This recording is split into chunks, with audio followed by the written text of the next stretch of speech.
توقع نہیں تھی ان کو, بہت سخت اسٹریس میں گئے, ڈپریشن میں گئے. تھوڑے دنوں میں اجمیری بھائی ہمارے پڑوس میں رہا کرتے تھے, ہٹے کٹے جوان آدمی تھے, بالکل فٹ فاٹ, 35 سال عمر ہوگی. میں تھا, مجھے اطلاع آئی کہ بھائی اجمیری بھائی کا انتقال ہو گیا. بھائی ہم نے کہا اجمیری بھائی کا ہو نہیں سکتا انتقال یار, اجمیری بھائی تو فٹ فاٹ. نہیں جی انتقال ہو گیا. کیسے ہوا جی؟ ہارٹ اٹیک ہو گیا. ہماری گلی میں ہی سامنے شوکت بھائی رہا کرتے تھے, بہت لمبا قد تھا ان کا. صف میں جب کھڑے ہوتے نا پتہ چل جاتا یہ شوکت بھائی ہیں. کچھ لوگ ہوتے ہیں نا ایکسٹرا آرڈینری, لمبے تڑنگے سے ہوتے ہیں, وہ اپنے قد سے مشہور تھے. یعنی شوکت بھائی کی شوکت ہی اسی سے تھی, شان و شوکت قد کی وجہ سے. ان کی عمر ہوگی میرا خیال ہے 30 سال, 25 سے 30 سال. ترکی گئے پڑھنے کے لیے, تو والدین بھی بڑے خوش تھے, چلو ہمارا بیٹا بھی ٹرکی جا رہا ہے, پڑھائی مکمل ہوگی, وہاں سے اچھی جاب مل جائے گی. اطلاع آئی کہ جی ان کا انتقال ہو گیا. ارے بھائی کیسے ہو گیا؟ کلاس میں بیٹھے ہوئے تھے, اچانک ہارٹ اٹیک ہوا. تو پھر ان کی ڈیڈ باڈی آئی, جوان بیٹے کی موت. تو میں سوچ رہا تھا نا, سوچتے سوچتے اتنی موتیں. پھر ایک دن ہم بیٹھے ہوئے, جی ہمارے تایا کی خبر آئی, جی ان کا انتقال ہو گیا. ابے بھائی ہمارے تایا کا انتقال. اب ہماری دادی روئے جا رہی ہیں کہ بھائی ابھی تو مل کے گئے تھے, پتہ چلا جی ہارٹ اٹیک ہوا ہے. اچھا, میرے والد صاحب اور میرے تایا میں بڑی محبت تھی, تو جب تایا کو دفنایا ہے تو میرے والد صاحب کو بہت رونا آ رہا تھا قبر پہ. 2-3 سال کے بعد والد صاحب کا انتقال ہو گیا. بعض دفعہ آپ میت پہ رو رہے ہوتے ہیں, آپ کو نہیں پتا ہوتا 2-4 سال کے بعد کس کا نمبر ہے بھائی؟ ہمارا نمبر ہے 2-4 سال, زیادہ ٹائم نہیں ہے. اچھا, اسی کے درمیان ہماری دادی کا بھی انتقال ہو گیا. خبر آئی جی ہماری والدہ کی پھپھی کا انتقال ہو گیا. خبر آئی جی ہمارے فلانے کا انتقال ہو گیا, ڈمکانے کا انتقال ہو گیا, یہ ہو گیا. گلی محلے میں جنازے اٹھتے اٹھتے اٹھتے. اطلاعی کہ جی ہمارے مولوی صاحب کا انتقال ہو گیا, جو پوری کمنٹری کرتے تھے, جنازہ آ رہا ہے جنازہ جا رہا ہے. ہزاروں جنازے پڑھائے انہوں نے, لیکن ہمیں اطلاع ملی کہ جی مولانا صاحب کا انتقال ہو گیا. دھچکا لگا ہمارے دل پہ, کیونکہ کئی سال ان کے ساتھ 30 سال ہم نے ان کے ساتھ گزارے تھے. 30 سال انسان کسی کے ساتھ گزارتا ہے, محبت ہو جاتی ہے اس سے. انتقال ہو گیا.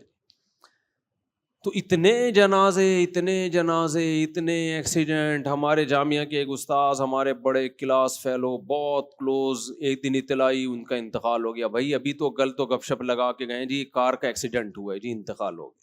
میں نیو کراچی میں امام تھا, ایک بزرگ تھے بڑے زبردست, ان سے ہم نے بیان کروایا, بڑا پیارا بیان کرتے تھے, بڑے اللہ والے بزرگ تھے. اگلی دفعہ میں نے رابطہ کیا, پتہ چلا جی انتقال ہو گیا. ابے بھائی کیسے انتقال ہو گیا؟ جی وہ اندرون سندھ کہیں گاڑی میں جا رہے تھے, ایکسیڈنٹ ہوا, انتقال ہو گیا. تو انتقال پر گورنمنٹ کی طرف سے کوئی پابندی بولو نہیں. آپ کو یہ کیا بیان لے کے بیٹھ گیا بھائی؟ یہی تو بیان ہے. موت موت موت موت, الموت لیس منہ الفوت. ہر چیز سے بھاگ سکتا ہے انسان, موت سے کسی کا باپ بھی نہیں بھاگ سکتا. اور بہاریوں میں مشہور ہے کہ جب انسان کی موت آتی ہے تو اونٹ پہ بیٹھے ہوئے آدمی کو بھی کتا کاٹ لیتا ہے. حالانکہ کوئی تک نہیں بنتا. کنوینس کا کتنا بڑا پرابلم ہے, آپ سوچو.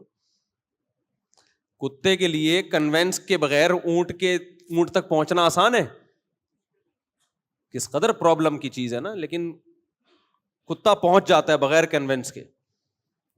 باقاعدہ اس کو گاڑی لگوانی پڑے گی, کتے کو سیڑھیاں لگوانی پڑیں گی اوپر جانے کے لیے, لیکن پہنچ جاتا ہے. کتے کے قد کو دیکھو اور اونٹ کے دیکھو, لیکن جب انسان کی موت آتی ہے تو کتا پہنچ جاتا ہے وہاں تک. اور بھی بہت واقعات ہیں اپنی زندگی میں. فلاں کا انتقال, فلاں میری والدہ کا انتقال ہوا, والد صاحب کا انتقال ہوا, نانا کا انتقال ہوا, نانی کا انتقال ہوا. اور ابھی 2-4 منہ میں آنے لگے تھے, لیکن اللہ کا شکر ہے وہ زندہ ہیں. وہ بولیں گے ابھی ہمیں کیوں مار رہا ہے, اللہ ان کو زندگی دے. ہماری دعائیں ہیں. تو میری بڑی ہمشیرہ کا انتقال ہوا, ان کی عمر بھی زیادہ نہیں تھی, بریسٹ کینسر ہوا. ایسے اسٹیج پہ پہنچ کے پتا چلا کہ بچنے کی امید ختم, ڈاکٹر نے بتا دیا بھائی یقینی موت ہے. کچھ دن پہلے ایک صاحب ملنے کے لیے آئے, تو ایسے ہڈیوں کے ڈھانچے بنے ہوئے تھے, جوان آدمی تھا, کہتا مجھے کینسر ہے اور ڈاکٹروں نے کہہ دیا کہ آپ کی موت واقع ہو جائے گی. بہت بیچارے کی حالت خراب تھی, اطلاع گئی 1-2 مہینے میں کہ اس کی انتقال ہو گیا ہے. تو بھائی بات یہ ہے کہ موت ایک ایسی چیز ہے جس سے ہم بھاگ نہیں سکتے, سب نے مرنا ہے. ڈاکٹر کیا کہتے ہیں آپ دیکھیں یوٹیوب پہ جب سرچ کریں نا, اینٹی ایجنگ, بڑھاپے سے روکنے والی دوائیں, بڑھاپے سے روکنے والی خوراک, کہیں بھی یوٹیوب پہ لکھا ہوا ہوگا, فوراً دل چاہتا ہے انسان کلک کرے, یار کون سی چیز ہے جو ہمیں بوڑھا ہونے سے روک سکتی ہے. تو ساری دنیا کے سارے ڈاکٹر, سارے حکیم اس پر متفق ہیں کہ آپ بڑھاپے کے پروسیس کو سلو کر سکتے ہو, بریک بولو نہیں لگا سکتے. یہ نہیں ہو سکتا کہ بڑھاپے کو آپ نے بریک لگا دی, روک دیا, نہ نہ نہ. یہ ہو سکتا ہے کہ آپ نے 60 سال میں بوڑھا ہونا تھا تو بہت زیادہ صحت کا خیال کیا تو اب 70 میں بوڑھے ہو رہے ہو, بہت زیادہ خیال کیا تو 80 میں جا کے ہو رہے ہو. یہ نہیں ہو سکتا کہ 60 سال میں آپ رک جاؤ, آپ کا ایک بال سفید تھا تو اب ایک ہی رہے, نا نا نا نا نا. 40 سال کی عمر میں ایک بال سفید ہوتا ہے, جوان آدمی کہتا ہے یار ایک بال ہے نوچ کے نکال دو, پتہ ہی نہ چلے ہوا کیا. ایک دن اٹھتا ہے صبح کو دوسرا بال بھی سفید, کہتا ہے یار اس کو بھی نوچ لو, اب کیا ہے. اس کو بھی نوچا, پھر اتنے سفید, کہتے ہیں نوچاؤں گا تو گنجا ہو جاؤں گا بھائی. پھر وہ کلر لگانا شروع کرتا ہے, پھر نیچے سے سفید بال بتا رہے ہوتے ہیں کہ کلر ہے یہ, کیونکہ جب جڑوں سے بال اگتے ہیں نا وہ بتا رہے ہوتے ہیں کہ یہ اوریجنل نہیں ہے. مچھلی کھاتا ہے, یہ کھاتا ہے, وہ کھاتا ہے, جو مرضی کر لو میرے بھائی, ایک دفعہ جب سفیدی آنا شروع ہوئی, سفیدی کی بریکیں کیا ہیں, فیل. سفیدی کی بریکیں فیل ہیں, پھر نہیں ہوتی. تو پیغمبروں کی یہی تو دعوت ہے بھائی.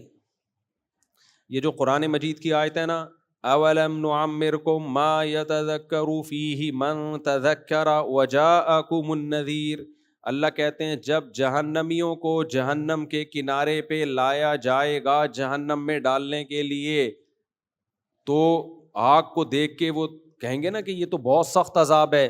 تو اللہ جواب میں کیا کہیں گے, کیا ہم نے تمہیں اتنی عمر نہیں دی تھی جس میں نصیحت حاصل کرنے والا نصیحت حاصل کر لیتا, کیا ہم نے تمہیں اتنی ایج نہیں دی تھی.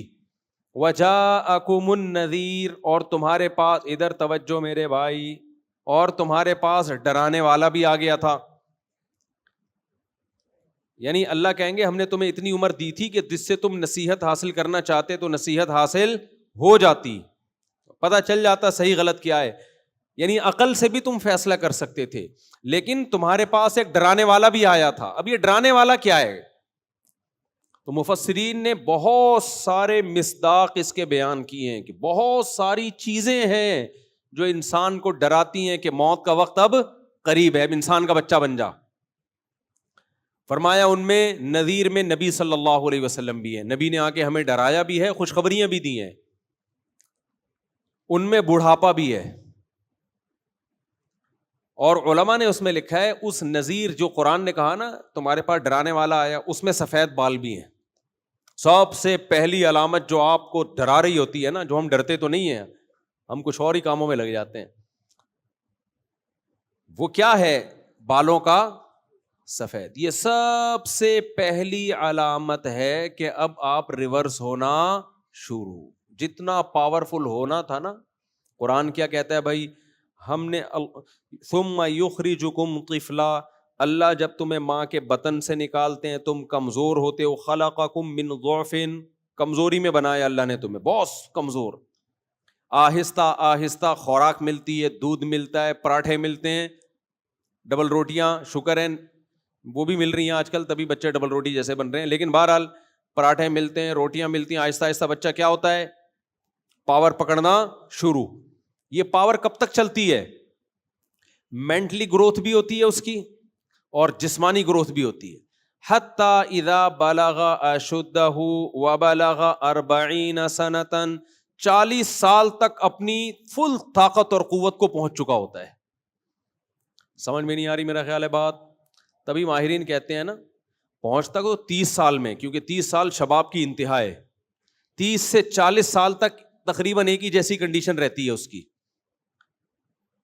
تو مینٹلی گروتھ 40 سال تک انسان کی کمپلیٹ. اس لیے قرآن نے انسان کی جو لاسٹ ایج ہے نا، جس کے بعد اب اس نے ڈھلکنا ہے، اب ریورس ہونا ہے، وہ کون سی ایج کو قرار دیا ہے؟ بولتے کیوں نہیں میرے بھائی؟ 40 سال. اس لیے کہتے ہیں نا کہ اگر آپ 40 سال میں بھی طاقتور نہیں ہو تو اب آپ فکر چھوڑ دو طاقتور ہونے کی، اب آپ کوئی اور کام کرو، ٹھیک ہے نا. پاورفل ہونے کی فکر آپ بولنے پہ گورنمنٹ نے پابندی لگائی ہے، اب طاقتور ہونے کی فکر. 30 سال میں بھی آپ طاقتور نہیں ہو تو اب آپ کوئی اور کام کرو، یہ کام آپ کے بس کا. ہوتے ہیں نا بہت باریک باریک 30 سال میں بھی بالکل باریک باریک، 40 سال میں بھی وہ کہتے ہیں یار میں موٹا ہو جاؤں. اب آپ موٹے تو ہو گئے لیکن وہ غلط والے موٹے ہو گئے. اب آپ چربی وربی چڑھ سکتی ہے، گھی کا ڈبہ بن سکتے ہو. اب وہ جو ایک جو مسل کی پاور ہوتی ہے وہ لانا بہت مشکل کام ہے، سمجھتے ہو؟ وہ بہت مشکل ہے.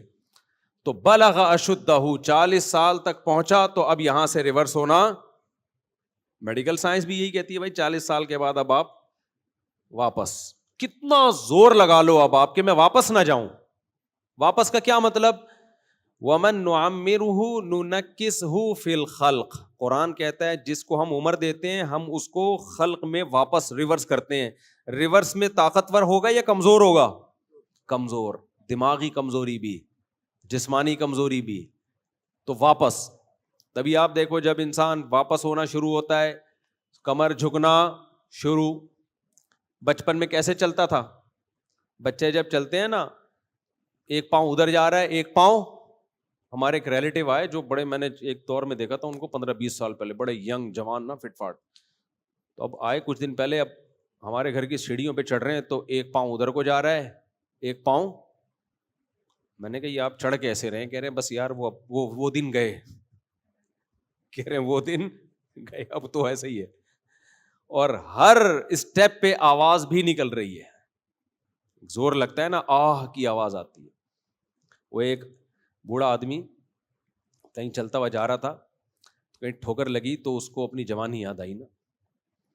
ٹھوکر لگی ایک دم بےچارا لڑکا 3-4 قدم، تو کہنے لگا ہائے جوانی. پھر دیکھتا ہے کوئی دیکھ تو نہیں رہا. پھر آہستہ سے کہتا ہے بھائی تو نے جوانی میں کون سے تیر مار لیے تھے؟ تو آہستہ آہستہ انسان کیا ہونا شروع ہوتا ہے؟ ریورس. اور پھر ہر آنے والا دن اس کو تڑپاتا ہے. حضرت مجذوب رحمۃ اللہ علیہ نے کہا تھا نا، تجھے پہلے بچپن نے برسوں کھلایا. انسان کی زندگی کے 15-20 سال تو کھیل کود میں گزر جاتے ہیں، اس میں تو کوئی ہوش ہی نہیں ہوتا. جوانی نے پھر تجھ کو مجنوں بنایا. جوانی جب ہوتی ہے تو پھر عشق معاشقوں میں لگتا ہے. بڑھاپے نے پھر آ کے کیا کیا ستایا. سارے جو بل نکلنا شروع ہوتے ہیں وہ کب ہوتے ہیں؟ بڑھاپے میں. اجل تیرا کر دے گی بالکل صفایا. جب موت آئے گی نا تو اس بڑھاپے کو بھی یاد کرے گا کہ یار کم از کم احساس تو تھا نا، کچھ کھانے پینے کی تھوڑی بہت لذت کا احساس ہو جایا کرتا تھا. تو بھائی اسی کا نام دنیا ہے. اسی لیے آدم علیہ الصلاۃ والسلام سے لے کر سید الانبیاء محمد صلی اللہ علیہ وسلم تک تمام پیغمبروں نے ایک دعوت دی ہے، لا تحب الدنیا، دنیا سے محبت بولو مت کرو، دل مت لگاؤ دنیا سے. دیکھو کچھ گناہ تو ایسے ہیں جو سوسائٹی میں گناہ سمجھے جاتے ہیں، کچھ گناہ ایسے ہیں جو سوسائٹی میں گناہ سمجھے جاتے ہیں، کچھ گناہ ایسے ہیں جو اللہ کی نظر میں بہت بڑے جرم ہیں لیکن وہ گناہ سمجھے نہیں جاتے، حالانکہ زیادہ بڑے گناہ ہیں وہ، اور ان کے نقصانات بھی زیادہ ہیں. زنا ایک گناہ ہے لیکن لوگ اس کو گناہ سمجھتے بھی، وہ جملہ مکمل کرنا ہے آپ لوگوں نے. زنا ایک گناہ ہے، لوگ اس کو گناہ سمجھتے ہیں. کیوں نہیں ہے بھائی؟ ہیں. اتنے بھی کافر تھوڑی ہوئے ہیں لوگ کہ زنا کو حلال سمجھنا شروع کر دیں. یہ کہہ رہے ہیں نہیں ہے. زنا ایک گناہ ہے، لوگ اس کو کیا سمجھتے ہیں؟ گناہ. نماز چھوڑنا گناہ ہے، لوگ اس کو کیا سمجھتے ہیں؟ گناہ. حج فرض ہوا آپ نے نہیں کیا، یہ گناہ ہے، لوگ اس کو کیا سمجھتے ہیں؟ گناہ. داڑھی کاٹنا بھی معذرت کے ساتھ کیا ہے؟ گناہ ہے. اب تک تو گناہ سمجھتے تھے، اب کچھ اسکالر آ گئے جنہوں نے اس کو گناہ کی فہرست سے نکال دیا، ورنہ گناہ ہے، پہلے بھی تھا اب بھی ہے آئندہ بھی رہے گا, نبی کا حکم ہے. اسی طرح میرے بھائی بد نظری کرنا, فحش فلمیں دیکھنا, یہ گناہ ہے, لوگ اس کو گناہ سمجھتے ہیں. سود کھانا گناہ ہے, لوگ اس کو گناہ سمجھتے ہیں. دنیا سے محبت بہت بڑا گناہ ہے, لوگ اس کو گناہ سمجھتے ہی نہیں ہیں. بلکہ وہ دنیا کی محبت جو ان کے دل میں ہوتی ہے اس کو بھی یہ نہیں سمجھتے کہ ہمارے دل میں محبت ہے. وہ کہتے ہیں کہاں ہے, نہیں آئی میرا خیال ہے بات. وہ کہتے ہیں ہے ہی نہیں ہمارے دل میں محبت. اتنی ہے جتنی سب کے دل میں ہوتی ہے, تو ہمارے دل میں بھی اتنی محبت ہے. تبھی میں پھر ان سے کہتا ہوں میرے بھائی آپ کے دل میں دنیا کی محبت ہے, آپ اس کو گناہ سمجھو پہلی بات. تو وہ کہتے ہیں کیوں سمجھیں, اس میں کیا خرابی ہے, ہر اچھی چیز سے محبت ہوتی ہے, تو دنیا بھی بڑی اچھی چیز ہے, تو کیوں محبت نہیں ہوگی میرے بھائی. اس کا مطلب ان کا کانسیپٹ محبت کے بارے میں کلیئر نہیں ہے. بھائی جب شریعت کہہ رہی ہے لا تحب الدنیا, کہ دنیا سے محبت مت کرو, تو اس کا مطلب کہ بری چیز ہوگی نا. کیا ہو گیا میرے بھائی؟ تو اگر اس کے بارے میں آپ کو کوئی اشکال ہے کہ یار محبت نہ کرو, تو پھر کیسے چلیں دنیا میں؟ اگر میرے بھائی کسی کاروباری آدمی کو دکان سے محبت نہیں ہوگی تو وہ دکان چلائے گا؟ بولتے کیوں نہیں؟ تبھی لوگ تو پھر علماء پہ اعتراض کرتے ہیں, ایک طرف یہ کہتے ہیں دنیا سے محبت نہ کرو, دوسری طرف جاپان کے دورے ہو رہے ہیں ان کے. اچھا وہ جو میری ویڈیو آئی ہے نا, میں لانچ میں بیٹھ رہا ہوں, پیچھے سے کوئی لڑکی اس لانچ کو سیٹ کر رہی ہے, وہ ویڈیو میں نے نہیں بنائی ہے, وہ کسی اور نے بنا کے ڈال دی ہے.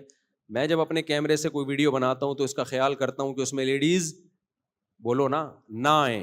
اب کوئی اور بنا رہا ہو تو بھائی اس میں مجھے ملامت نہیں کی جا سکتی, کیونکہ میں کہیں بھی چلتا ہوا جا رہا ہوں, خواتین بھی تو چلی رہی ہوتی ہیں نا, یا تو میں ان کو روک دوں یا خود رک جاؤں. تو دو ہی حل ہے, یا تو میں, یہ کینیڈا کی ویڈیو تھی, کینیڈا میں جا کے پابندی لگا دوں کہ میں جہاں جہاں انجوائے کرنے کے لیے جاؤں گا لانچ میں, جائز جگہوں پہ, کوئی فلم دیکھنے تھوڑی جا رہا ہوں میں وہاں, میں جہاں جہاں لائف کو انجوائے کرنے کے لیے, میرا بھی حق ہے کہ نہیں ہے, میں لانچ میں جاؤں, میں سمندر میں جاؤں, تو کینیڈا کی تمام انگریز خواتین کو چاہیے کہ برقع پہن کے وہ سائڈوں پہ ہو جائیں. یا تو یہ حل ہے, یا یہ کہ میں جانا چھوڑ دوں, میں وہاں جاؤں جہاں سب آدمی ہوں, تو وہ مسجد ہی ہے پھر, اس کے علاوہ اور کوئی جگہ نہیں ہے. تو ہمیشہ کسی پہ اعتراض کرنے سے پہلے بات کرنی وہ چاہیے جس کے تمام پہلوؤں پہ آپ غور کر لیں کہ اگر آپ کے ساتھ ایسا ہو تو آپ کیا کریں گے. اب وہاں جہاں میں کینیڈا میں ایک لیک ہے, ایک جھیل ہے, وہاں میں جب, مجھے بتاؤ کینیڈا میں کسی جھیل پہ جانا جائز ہے یا نہیں ہے؟ اسٹیپ بائی اسٹیپ نا, کیونکہ اس پہ اتنا بڑا تماشا بنا ہے. کچھ لوگوں نے میرے بیان پہ ہی پابندی لگا دی کہ اس آدمی کو ہم نے بلانا ہی نہیں ہے, دیکھو یہ لڑکی پیچھے سے وہ جو ہے نا لانچ میں بھی بٹھا رہی ہے اس کو, اور یہ جا رہا ہے, یہ کیسا یار, کس توبہ استغفر اللہ. تو ان کو میں کہہ رہا ہوں, بڑے کچھ لوگ ہیں جنہوں نے پابندی لگا دی, تو لگاتے ہیں, کوئی اس سے ہماری صحت پہ کوئی ایسا فرق پڑتا نہیں ہے. لیکن ایک مثال دے رہا ہوں کہ میرے لیے کینیڈا جانا جائز ہے یا نہیں. پہلا سوال, کینیڈا میں میرے لیے کسی جھیل پہ تفریح کے لیے جانا جائز ہے یا نہیں ہے؟ جائز ہے. اس میں لانچ میں بیٹھنا, وہ بھی مولویوں کے ساتھ, سارے مدرسے کے طلبہ تھے, یہ نہیں کہ چھپڑ میں کسی کو لے کے گھوم رہا ہوں میں, وہاں پہ سارے مولانا لوگ تھے, تبلیغی جماعت والے تھے, مدرسے کے طلبہ بھی مدرسے کے طلبہ تھے جنہوں نے میرے لیے گھمانے پھرانے کا انتظام کیا کہ ہم آپ کو گھمانے لے کے جائیں گے. تو لانچ میں انہوں نے مجھے, مولویوں نے بٹھایا, سارے دائیں بائیں مولوی, وہ نظر نہیں آ رہے, نظر کون آ رہی ہے ان سب کو؟ ایک لیڈی نظر آ رہی. تو ٹرکی تو یہ لوگ ہوئے. اچھا خیر, تو ان مولانا نے مجھے لانچ میں بٹھایا, میرے لیے اس لانچ میں بیٹھنا جائز تھا یا نہیں تھا؟ وہ لانچ کا اور اس پورا سیٹ اپ کا انتظام انگریز خواتین کے پاس تھا. تو اگر وہ پورا سیٹ اپ میرا ہوتا اور میں نے وہ لڑکیوں کے حوالے کیا ہوتا, تو آپ کہتے ہیں مفتی صاحب آپ مولوی ہو کے یہ کام کر رہے ہو. بھائی وہ کینیڈا کی گورنمنٹ ہے, تو وہ جو چاہے کرے, ہم اس کو پابند نہیں کر سکتے. بسوں میں بیٹھتے ہیں, جہاز میں بیٹھتے ہیں, تو کیا وہاں کوئی داڑھی مونچھ والے آدمی آتے ہیں چائے لے کے آپ کے سامنے؟ ایئر ہوسٹس آتی ہے نا. امریکہ میں ہم نے دیکھی ہیں جہازوں میں ایئر ہوسٹس بوڑھی بالکل بوڑھی عورتیں, ان کو اس سے کوئی غرض نہیں ہے کہ جوان ہو یا بوڑھی ہو, وہ کہتے ہیں یار کام ہو, وہ کام کرتی ہیں. آپ چائے منگواؤ, ٹھک کر کے چائے آئے گی, آپ نے پانی منگوانا ہے, ٹھک کر کے پانی آئے گا. لیکن ہمارے ہاں جو کانسیپٹ ایئر ہوسٹس کا ہے کہ وہ ان کو پتا ہے کہ شاید کچھ اس کے بغیر شاید بیٹھیں گے نہیں لوگ, واللہ عالم, واللہ میں کسی پہ الزام نہیں لگا رہا, لیکن بہرحال. تو اب آپ کو جہاز میں بیٹھنا اس لیے جائز نہیں ہے کہ وہاں ایئر ہوسٹس چائے لے کے آتی ہے, تو بھائی پھر تو کہیں بھی بیٹھنا جائز نہیں آپ کے لیے, کہیں بھی جانا جائز نہیں ہے. تو اس لیے اعتراض کرنے سے پہلے کچھ تھوڑا سا سوچ لیا کریں, اپنے آپ کو اس جگہ رکھ کے سوچا کریں کہ مفتی صاحب کی جگہ اگر آپ وینکوور میں ہوتے اور آپ کو کوئی لیک پہ گھمانے کے لیے لے کے جاتا اور آپ کو کوئی لانچ میں بٹھاتا اور بٹھانے والی لڑکی ہوتی, تو آپ کیا کرتے؟ چھوڑ دیتے اس کو کہ چونکہ لڑکی بٹھا رہی ہے. حالانکہ لڑکی سے کوئی ہمارا لینا دینا تھا نہیں, وہ انگلش میں ٹھش پش بہت بول رہی تھی. جب زیادہ اس نے میرے ساتھ انگلش بولی ہے نا, تو میں نے ایک دوست سے بولا, میں نے کہا پنجابی میں پتہ نہیں کیا کیا بول رہی ہے, اس کو بولے انگلش میں بات کرے میرے سے. خیر میں نے کہا گھنٹے سے پنجابی میں پتہ نہیں کیا کیا بول رہی ہے, اس کو بولو تمیز سے کس میں بات کریں, انگلش میں. اس کو نہیں سمجھ میں آیا کہ میں نے کیا کہا. خیر اپنی بے عزتی چھپانے کے لیے میں نے کہا یہ, کیونکہ انگلش بولے جا رہی تھی اتنی فاسٹ, تو اس لیے میں نے پھر مذاق میں اس سے کہا کہ میں نے کہا اس کو بولو یہ پنجابی چھوڑ کے میرے سے کس میں بات کرے. آپ لوگ کی سمجھ میں نہیں آیا تو اس کی کیا سمجھ میں آیا ہوگا. خیر تو اعتراض تو لوگ کرتے چلے جا رہے ہیں. تو ہاں یہ ایک اعتراض بنتا ہے کہ ایسی ویڈیو جس میں اس طرح سلیو لیس ڈریس میں کوئی لڑکی ہو, ایسی ویڈیو یوٹیوب پہ نہیں ڈالنی چاہیے. یہ اعتراض بالکل درست ہے. تو اس کا جواب یہ کہ وہ میں نے نہیں ڈالی, وہ کسی اور نے بنا کے ڈال دی ہے. اور ایک اور بات سے بات چلتی ہے, یہ جو میری آج کل بہت زیادہ ویڈیوز آ رہی ہیں ٹک ٹاک پہ, یوں چلتا ہوا جا رہا ہوں, پھر یوں دائیں دیکھ رہا ہوں, پھر کلاس میں جا رہا ہوں, یہ میں نہیں بنا رہا, نہ مجھے یہ طرز عمل پسند ہے. اب ہر آدمی کے ہاتھ میں موبائل ہے. میں کلاس میں جاتا ہوں, کوئی طالب علم بنا رہا ہوتا ہے, میں نیچے جامعۃ الرشید کے پارک میں چائے پی رہا ہوں, وہاں سے کوئی طالب علم بنا رہا ہے, ہم روک روک کے تھک گئے ہیں, ابھی آہستہ آہستہ اس کو کنٹرول کر رہے ہیں. لیکن یہ کام میں نہیں کرتا, اور میں طلبہ سے کہتا ہوں یہ فنکاروں پہ, اداکاروں پہ یہ چیزیں سوٹ کرتی ہیں. اسٹائل مارنا, گاڑی میں بیٹھ رہے ہیں, گاڑی سے اتر رہے ہیں, پھر یوں جا رہے ہیں, پھر یوں اسٹائل مارا, یہ ایکٹروں پہ کے کام ہے. یہ علماء کے پہ سوٹ یہ چیزیں نہیں کرتی. تمیز سے زندگی گزارو, جو یہ شو بازی چھوڑ دو. تو یہ بھی میرا ٹک ٹاک پہ کوئی اکاؤنٹ ہے ہی نہیں, ٹک ٹاک پہ میرا کوئی اکاؤنٹ نہیں ہے. تو یہ سب لوگ کر رہے ہیں اپنے چینلوں کو گرو کرنے کے لیے, مجھے استعمال کیا جا رہا ہے کہ یوں آ رہے ہیں, یوں جا رہے ہیں, ایسے اسٹائل مار رہے ہیں. یہ میں نہیں کر رہا. خیر ہم اپنے اصل موضوع کی طرف آتے ہیں. تو میں یہ عرض کر رہا تھا میرے بھائی کہ دیکھو, دنیا سے محبت یہ جرم ہے. اب سوال یہ پیدا ہوتا ہے کہ اگر دنیا سے محبت جرم ہے, اچھا دیکھو جتنے بھی گناہ ہیں نا, وہ ڈپریشن پیدا کرنے میں اتنے معاون مددگار نہیں ہے. دنیا سے محبت ایک ایسا گناہ ہے جو سب سے زیادہ اسٹریس اور ڈپریشن پیدا کرتا ہے. یہ کچھ گناہ ایسے ہیں نا جس کی سزا انسان کو دنیا میں ملتی ہے. کیا خیال ہے بھائی؟ ہیروئن پیو گے, آخرت میں ٹھکائی بعد میں ہوگی, دنیا میں سزا پہلے. وہ کیا سزا ہے؟ تھوڑے دنوں میں ہڈیوں کا ڈھانچہ بن جاؤ گے, کالا رنگ ہو جائے گا, منہ سے بدبو آئے گی, مرے ہوئے ملو گے کسی پائپ کے برساتی نالے کے اندر سے. یہ دنیا کی سزا ہے. کیا خیال ہے؟ جسم تڑپتا ہے, خراب ہوتا ہے. تو کچھ جرم ایسے ہیں جن کی سزا آخرت میں بعد میں ملے گی, دنیا میں پہلے جیسے نشے ہیں, جو نشہ کرتے ہیں ان کو دنیا میں بھی برباد ہو جاتے ہیں. ڈپریشن میں بہت زیادہ, یعنی ڈپریشن سے مراد دماغ خراب ہونا, جب نہیں ملتی تو پریشان ہوتے ہیں. تو ایسے ہی خوب اچھی طرح سمجھو, دنیا کی محبت ایک ایسا جرم ہے جس کی اللہ دنیا میں سزا دیتے ہیں. وہ سزا کیا ہے؟ ڈپریشن, اسٹریس, بے سکونی. اس لیے اگر اپنی زندگی کو خوشیاں بھری بنانا چاہتے ہو نا, جنت تو آخرت میں بعد میں ملے گی. دنیا کو اگر جنت بنانا چاہتے ہو تو اللہ رسول نے جو حکم دیا کہ دنیا سے محبت نہ کرو, اس حکم میں اللہ رسول کو فالو کرو. سمجھتے ہو کہ نہیں سمجھتے؟ اب سوال وہ گھوم پھر کے آتا ہے کہ بھئی یہ کیسے ممکن ہے کہ ہم دنیا سے محبت نہ کریں؟ اگر نہیں کریں گے تو دنیا کما سکتے ہیں پھر ہم کیا؟ بھائی انسان کو جس چیز کی طرف اٹریکشن ہوتی ہے اسی چیز کی طرف جاتا ہے, یا جس کی طرف اٹریکشن نہ ادھر جائے گا؟ ارے مجھے ایک بات بتاؤ, دو رشتے آئے آپ کے لیے, ایک چڑیل کا رشتہ آیا اور ایک خاتون کا رشتہ آیا, کس کی طرف جاؤ گے؟ چڑیل کی طرف جاؤ گے, حالانکہ وہ بھی تو لیڈیز ہی ہے, صرف جنات کی لیڈیز ہے وہ. جنات میں لیڈیز کو پیار سے کیا کہا جاتا ہے؟ چڑیل. ان کا پیار چڑیل, ایسے پیار سے یہی کہا جا رہا ہے, تو سو تو نفرت سے کیا کہا جاتا ہوگا؟ جنات میں کسی کو پیار سے چڑیل کہا جاتا ہے, تو سوچو نفرت سے کیا کہا جاتا ہوگا. خیر, تو جنات کی الگ دنیا ہے. تو سوال یہ پیدا ہوتا ہے کہ بھائی جب اٹریکشن ہی نہیں ہوگی تو دنیا کی طرف ہم جائیں گے کیسے؟ جب جائیں گے نہیں تو کمائیں گے نہیں, جب کمائیں گے نہیں تو ہم تو ننگ دھڑنگ بھوک سے مر جائیں گے, کسی کام کے دنیا میں نہیں رہیں گے. تو خوب سمجھ لو, ہر فیلڈ میں جو الفاظ ہوتے ہیں ان الفاظ کا مطلب الگ ہوتا ہے. ہر فیلڈ میں نا, دیکھو ہر فیلڈ کی ایک الگ ٹرم ہوتی ہے, اصطلاح ہوتی ہے. مثال کے طور پر, بھائی بچوں شور نہ کرو, بہت شور کی آوازیں آ رہی ہیں اوپر سے, کوئی سنبھالے یار بچوں کو ذرا اوپر سے, بہت زیادہ شور کی مسلسل آوازیں آ رہی ہیں اوپر سے. اب دیکھو ادھر مثال کے طور پہ حکیم لوگ کہتے ہیں یہ چیز ٹھنڈی ہے, یہ چیز گرم ہے. انڈا کیا کہتے ہیں حکیم لوگ, ٹھنڈا ہوتا ہے گرم ہوتا ہے؟ گرم ہوتا ہے. بھائی انڈا گرم ہوتا ہے. اب آپ نے فریج سے انڈا نکالا, بالکل یخ ٹھنڈا تھا وہ, آپ نے کھایا, پیٹ ویٹ خراب ہو گیا, حکیم کے پاس گئے, حکیم نے کہا کہ میں نے تمہیں کہا تھا گرم چیزیں مت کھانا. آپ کہیں گے حکیم صاحب میں نے تو فریج سے نکال کے کھایا, بالکل ٹھنڈا جما ہوا انڈا تھا. تو حکیم کہے گا آپ کھوپڑی کا علاج پہلے کرائیں, پیٹ کا علاج کیا بعد میں کرائیں.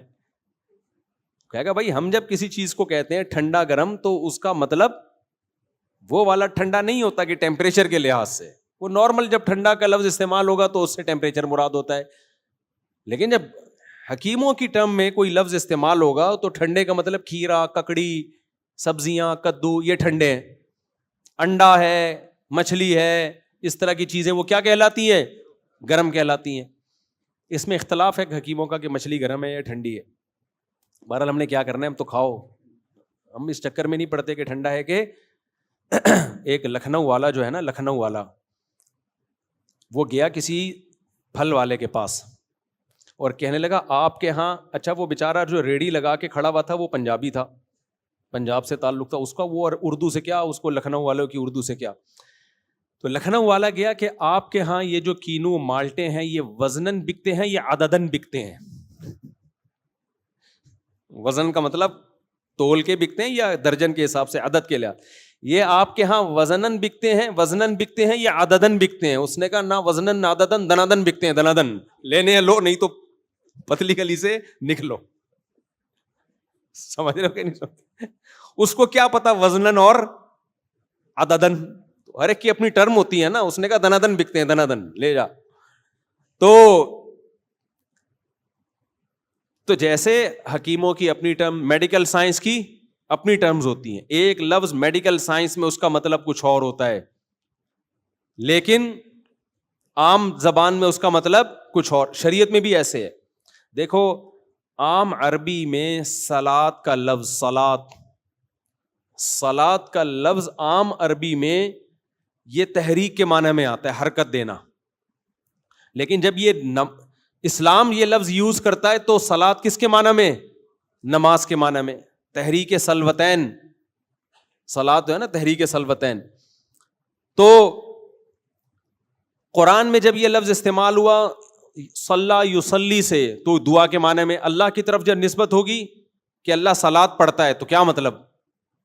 رحمت بھیجتا ہے. دعا کے معنی میں بھی نہیں, رحمت بھیجنے کے معنی میں. جب بندوں کی طرف نسبت ہوگی یا ایھا الذین آمنوا صلوا علیہ, دیکھو صلو کا معنی ہم کہتے ہیں نماز پڑھو, لیکن قرآن کہہ رہے ہیں صلو علیہ, نبی پر نماز پڑھو کا لفظ ہو سکتا ہے یہاں پہ؟ نہ, نبی کے پر درود بھیجو. تو بندے کی طرف نسبت ہو رہی ہے مطلب درود بھیجو, اللہ کی طرف نسبت ہوتی ہے مطلب رحمت بھیجتا ہے. ان دونوں سے ہٹ کے جرنلی یہ جب لفظ استعمال ہوتا ہے اس کا مطلب نماز پڑھتا ہے. تو ایک ہی لفظ قرآن میں مختلف جگہوں پہ مختلف معنوں میں استعمال ہو رہا ہے. سمجھتے ہو کہ نہیں سمجھتے؟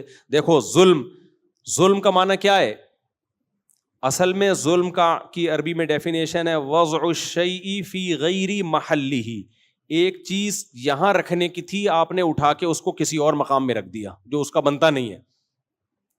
مثال کے طور پر ایک سیٹ ہے مینیجر کی, آپ نے اس کو چپڑاسی کی کرسی پہ لے جا کے بٹھا دیا, تو یہ کیا کہلائے گا؟ ظلم. سمجھتے ہو؟ اب قرآن کیا کہہ رہا ہے؟ وَلَمْ تَظْلِمْ مِنْهُ شَيْئًا, ایک باغ کی قرآن نے مثال دی ہے جس کے درخت ظلم نہیں کرتے تھے. ارے بھائی درخت کیسے ظلم کرے گا؟ وہاں ظلم کا مطلب کیا ہے؟ نقص، پھلوں میں کمی، پھلوں میں کمی. صحابہ کرام نے نبی صلی اللہ علیہ وسلم سے پوچھا کہ اللہ تعالیٰ کہتے ہیں کہ جس نے نیک اعمال کیے اور ولم یلبسوا ایمانہم بظلم، اپنے ایمان کے ساتھ ذرا بھی ظلم نہیں کیا، وہ جنت میں جائے گا، جہنم سے وہ بچے گا. تو یا رسول اللہ ہم تو نیک اعمال کرتے ہیں مگر ذرا بھی ظلم نہ کیا ہو، ایسا تو نہیں ہوتا؟ کہیں نہ کہیں پوری زندگی میں تھوڑا بہت ظلم تو انسان سے ہو جاتا ہے نا. کیا خیال ہے بھائی؟ تھوڑا بہت ظلم زیادتی تو ہو جاتی ہے. تو نبی نے فرمایا یہاں ظلم کا مطلب شرک ہے. تم دیکھتے نہیں قرآن میں آتا ہے ان الشرک لظلم عظیم، شرک بہت بڑا ظلم ہے. تو یہاں ظلم کا وہ مطلب نہیں جو عام مطلب ہے، بلکہ یہاں ظلم کا مطلب کیا ہے؟ شرک. کہ جو ایمان لایا، نیک اعمال کی اور ذرا بھی شرک نہیں کیا، کیونکہ ذرا سا بھی شرک کر لیا تو سب برباد، ساری نیکیاں کیا ہو جائیں گی؟ برباد. تو اس سے پتہ چلتا ہے بھائی کہ قرآن کی میں ہی ایک لفظ مختلف جگہوں پر مختلف معنی میں استعمال ہو رہا ہے. تو ہمیں پتہ کیسے چلے گا کہ کون سا لفظ کس معنی میں ہے؟ بھائی جو بول رہا ہے نا اس سے پوچھو کہ آپ کی نظر میں اس لفظ کا مطلب اس وقت کیا ہے؟ سمجھتے ہو کہ نہیں سمجھتے؟ تو ہم شریعت سے پوچھتے ہیں.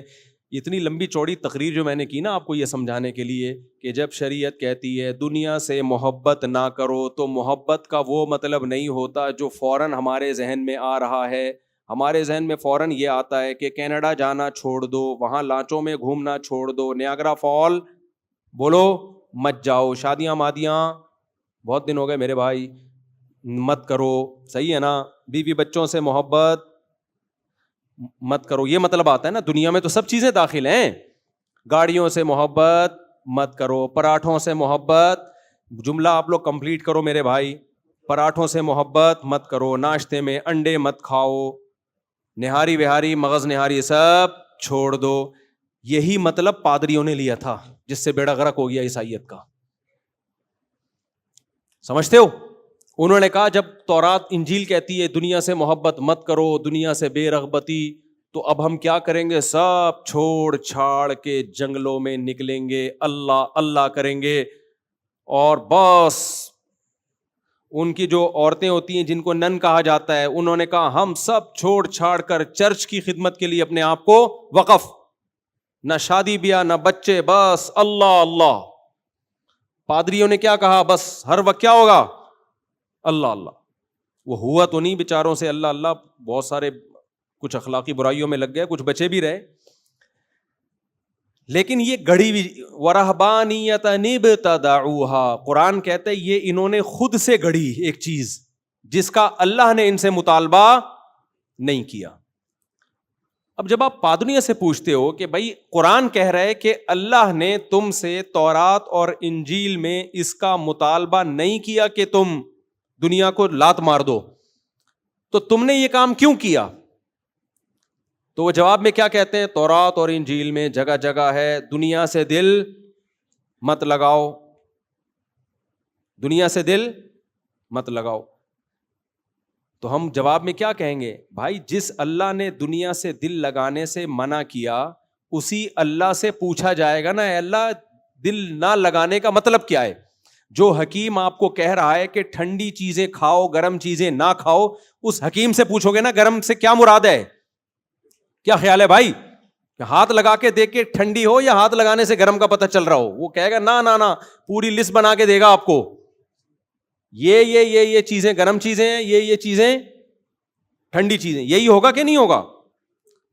تو اللہ تعالیٰ نے بھی جتنی بھی آسمانی کتابیں ہیں جن میں ہمیں دنیا سے محبت کرنے سے منع کیا ہے، ان میں اللہ نے خود ایکسپلین کیا ہے کہ اس کا مطلب کیا ہے. پہلی بات، قرآن سے ہمیں پتہ چلتا ہے کہ پیغمبروں سے کبھی گناہ نہیں ہو سکتا. اگر دنیا سے محبت کا مطلب یہ ہوتا کہ دنیا رکھ نہیں سکتے آپ، اس کی طرف دل مائل نہیں ہو سکتا، تو قرآن سلیمان علیہ الصلاۃ والسلام کی بادشاہت، ان کی 100 بیویاں اور ان کے خادم اور ان کا تخت، اور تخت بھی اتنا لگژری، ایسا لگژری تخت کے ہیرے جواہرات اس میں جڑے ہوئے، اور ملکہ سبا دیکھ کے اس کے ہوش اڑ گئے، یہ کیا ہے بھائی؟ اور ایسا عالی شان محل جس میں وہ رہا کرتے تھے.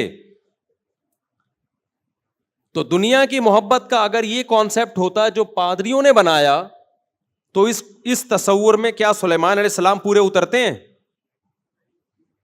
آپ لوگ مجھے لگ رہا ہے اب سب بھول بھلائیاں ہو گیا، جو بیان سننے کے آداب تھے وہ سب ختم ہو گئے، بھول گئے.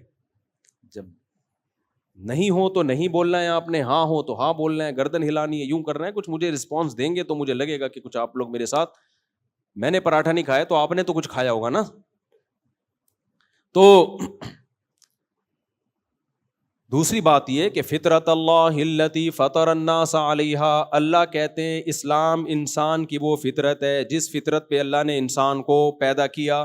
تو انسان کی فطرت مرغوب چیز دیکھ کے ہٹنا ہے یا اس کی طرف جانا ہے؟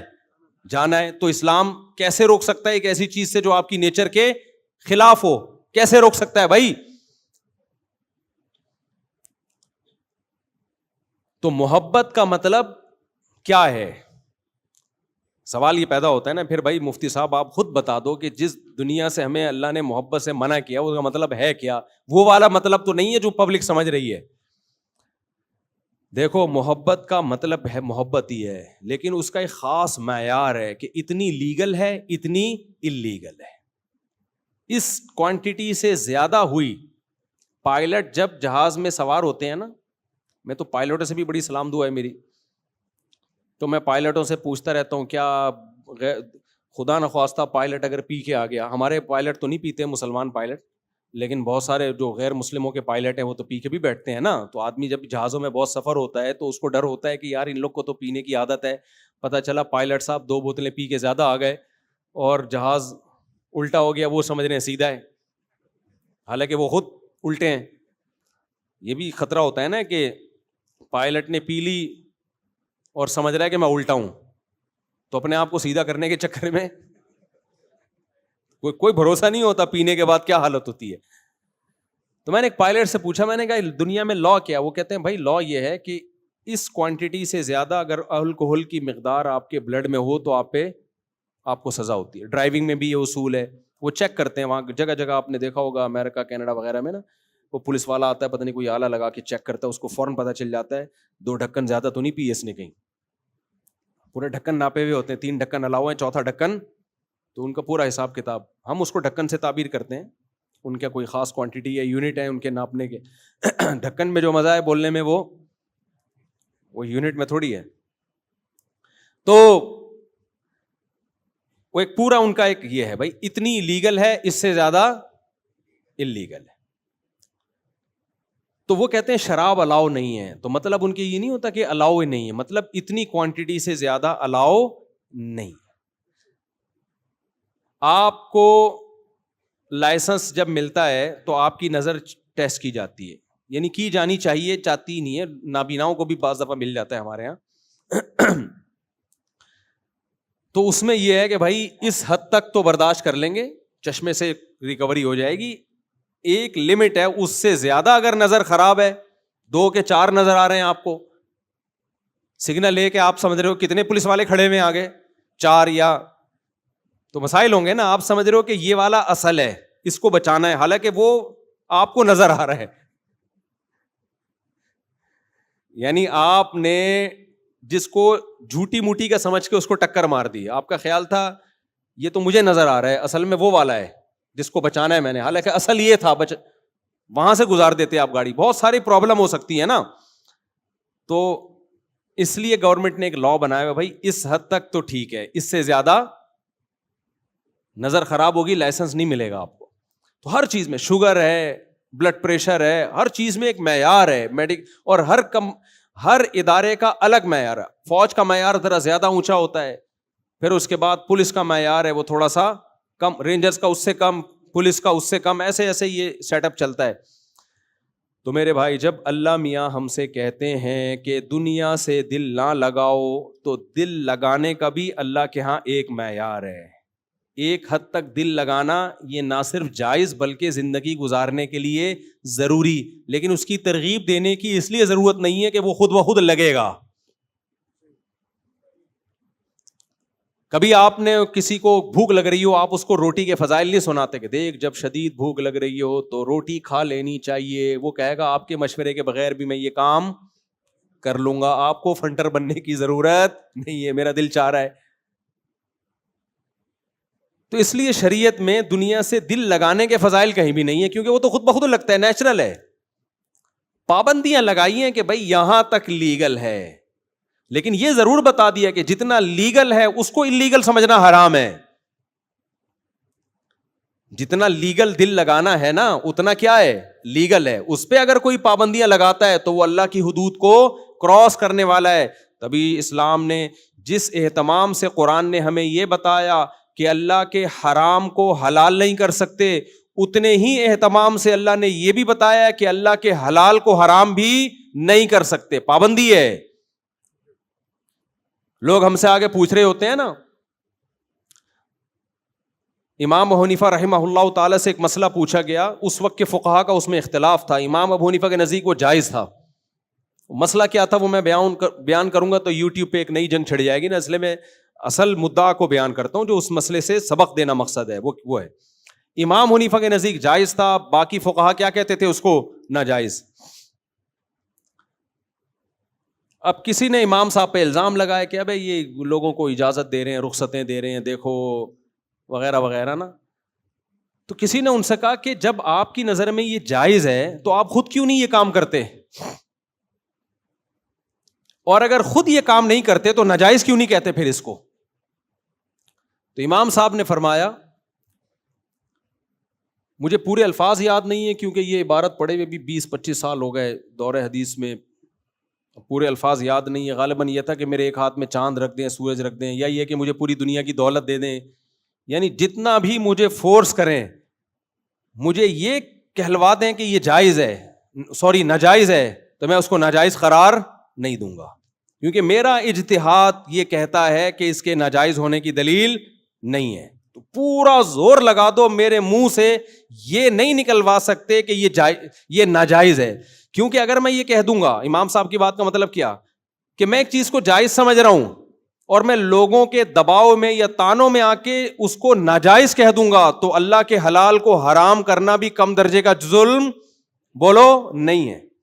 یوٹیوب کے مسئلے میں نا لوگ ہم پہ یہی زور لگا رہے ہیں, کبھی ڈاکٹر صاحب کا بیان پیش کر رہے ہیں, کبھی فلانا کا بیان پیش کر رہے ہیں کہ یوٹیوب کی ارننگ کو ہم مفتی طارق مسعود صاحب حرام کہیں, پھر الزامات لگا رہے ہیں کہ ان کے اپنے چینل ہیں. ہم 20 دفعہ جواب دے چکے, بھائی ہمارا چینل تو بعد میں بنا ہے, ہمیں تو پتہ بھی نہیں تھا اس وقت جب ہم نے اس کا فتویٰ دیا جائز ہونے کا.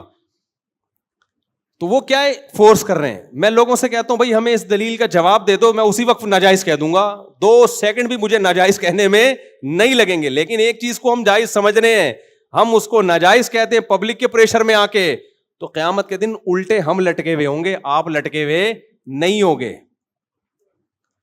سمجھتے ہو گے نہیں سمجھتے؟ اور پھر اس کے علاوہ بہت ساری چیزوں کو اور بھی ناجائز قرار دینا پڑے گا. اب یہ ٹاپک چل گیا تو میں اس کو, کیونکہ لوگ پھر شارٹ کلپ بناتے ہیں, پہلے وہ امام صاحب کی بات مکمل کر لوں. تو امام صاحب نے کہا کہ مجھ سے یہ نکلوا دو نا کہ یہ ناجائز ہے, پوری ایڑی چوٹی کا زور بھی لگا دیا جائے گا, میں اس کو ناجائز نہیں کہوں گا. تو یہ مجتہد اور فقیہ کا کام ہوتا ہے کہ اگر وہ کسی چیز کو جائز سمجھ رہا ہے تو اس کے ناجائز قرار دینا بھی جرم ہے. جیسے ناجائز کو حلال کر دینا, حرام کو حلال کر دینا جرم ہے, ایسے ہی حلال کو حرام کر دینا بھی کیا ہے, بہت بڑا جرم ہے. مشرکین یہی جرم تو کیا کرتے تھے. حلال حرام کی اتھارٹی کس کے پاس ہے؟ صرف اور صرف اللہ کے پاس. اب میں ایک مثال دیتا ہوں یوٹیوب کی آمدن سے متعلق. لوگ مجھے کہہ رہے ہیں بنوری ٹاؤن کا فتویٰ ہے, دارالعلوم کرنگی کا تو کوئی اس بارے میں واضح فتویٰ موجود نہیں ہے. بنوری ٹاؤن جو یوٹیوب کی آمدن کو حرام کہتا ہے نا, وہ کہتے ہیں وہ لوگ, وہ اس لیے کہ وہ ویڈیو ہی کو حرام کہتے ہیں. یہ جو ہماری ویڈیو بن رہی ہے یا علماء کی ویڈیوز آ رہی ہیں, وہ اسی کو تصویر میں داخل سمجھتے ہیں. تو اگر آپ ان کے اس فتوے کو فالو کرتے ہو تو پھر پورا فالو کرو, آپ پھر ویڈیو ہی کو حرام سمجھو, یوٹیوب کی میں کسی بھی کانٹینٹ کو حرام سمجھو آپ. تو ہمیں اس پہ اعتراض نہیں ہے, وہ بھی علماء ہیں اور اہل حق علماء ہیں. جب علماء کا کسی مسئلے میں اختلاف ہوتا ہے تو کوئی کسی کی بھی رائے کو بھی فالو کر لے تو اس پہ ملامت نہیں ہوتی. تو اگر آپ ان کی اس رائے کو فالو کرتے ہو کہ ویڈیو حرام ہے, پھر یوٹیوب چھوڑ دو, آپ ٹک ٹاک میں جائز چیزیں دیکھنا بھی چھوڑ دو, یہ ان کی رائے ہے. تو جب ان کی یہ رائے ہے تو پھر تو وہ یوٹیوب کا سارا سیٹ اپ ہی ان کے نزدیک ناجائز ہو گیا نا. ہمارے ہاں تو جو فتوا دے رہے ہوتے ہیں نا یوٹیوب کی آمدن حرام ہے, وہ یوٹیوب پہ آ کے ہی دے رہے ہوتے ہیں. تو بنوری ٹاؤن کی نظر میں تو یہ عمل ہی ناجائز ہے, یوٹیوب پہ آنا ہی ناجائز ہے. آپ کا بات سمجھ میں. دوسری بات یہ مسئلہ ویسے ابھی بیان کرنے کا تھا نہیں, اچھا بھلا ہمارا دنیا کی محبت پہ بیان چل رہا ہے, پھر یہ یوٹیوب کو میں نے گھسیٹ دیا. یہ جمعے کی نماز کے بعد میں بیان کروں گا, تاکہ ہمارا ٹاپک جمعے کی نماز کے بعد سوال جواب کا سیشن ہوگا, اس میں یوٹیوب کی آمدن کا ٹاپک چھیڑوں گا. ابھی نہیں چھیڑوں گا میں, کیونکہ پھر میرا جو اچھا بھلا ایک بہترین ٹاپک چل رہا ہے وہ رہ جائے گا. سمجھتے ہو کہ نہیں سمجھتے؟ تو اللہ نے جو دنیا کی محبت سے منع کیا, میں نے عرض کیا کہ اس میں جو جائز چیز ہے اس پہ بھی پابندی لگانا اسلام میں حرام ہے. کوئی نہاری کھا رہا ہے, کوئی بریانی کھا رہا ہے, کوئی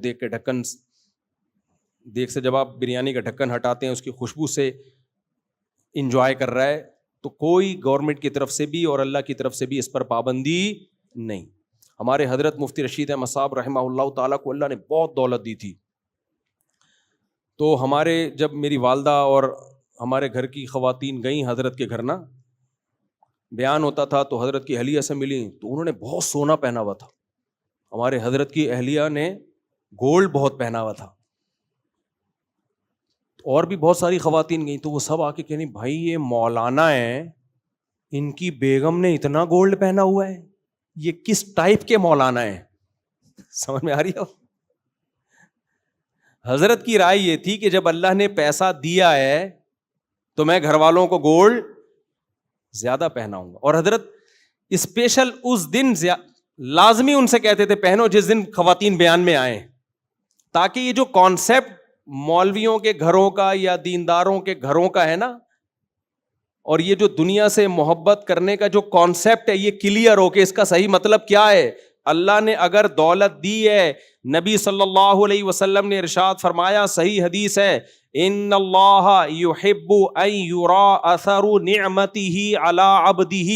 میں پورے آپ کہہ سکتے ہیں مفتی صاحب حدیث کا ریفرنس نمبر نہیں دے رہے بھائی جان, ہم پوری عربی کی حدیث پڑھ کے سنا رہے ہیں آپ کو, پوری عربی کی حدیث پڑھ کے سنا رہے ہیں نا. آپ گوگل پہ ٹھک کر لکھو, ٹھک کر کے آ جائے گی.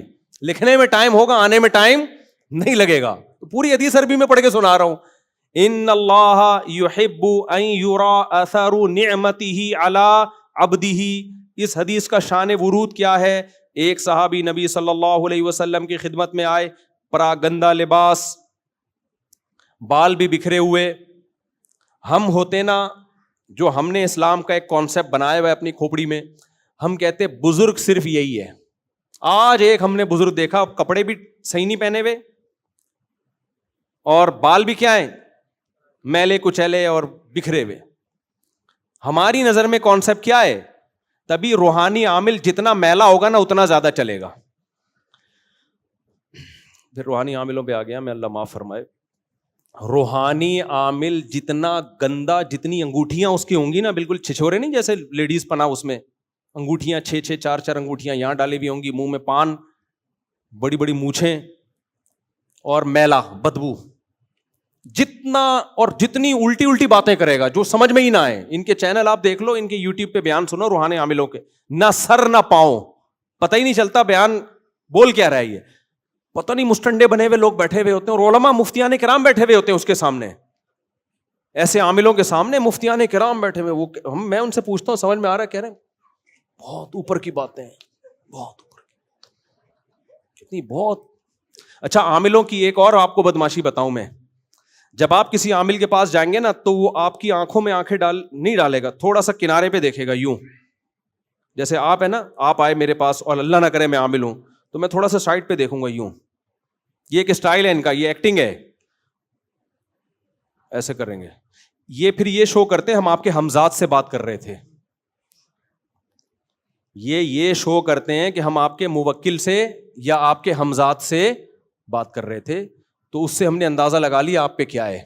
ٹوٹل فراڈ ہے یہ, سمجھ لو ایکٹنگ ہے, کچھ بھی نہیں ہے.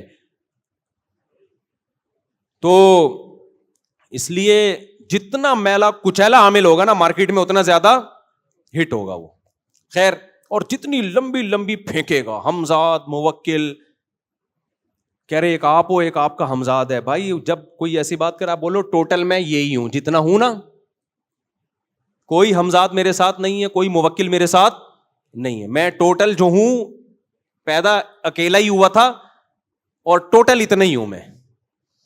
باقی وہ جو حدیث میں آتا ہے ہر انسان کے ساتھ ایک جن ہے ایک فرشتہ ہے, وہ یہ ہمزاد نہیں ہوتے. وہ جن انسان کو شیطان ہے جس کو جن سے تعبیر کیا ہے, وہ برائیوں کی ترغیب دیتا ہے اور فرشتہ دل میں نیکی کے خیالات ڈالتا ہے. اس کا عاملوں سے کوئی تعلق نہیں ہے, اور عاملوں کو وہ فرشتے اور جنات لفٹ بھی نہیں کراتے.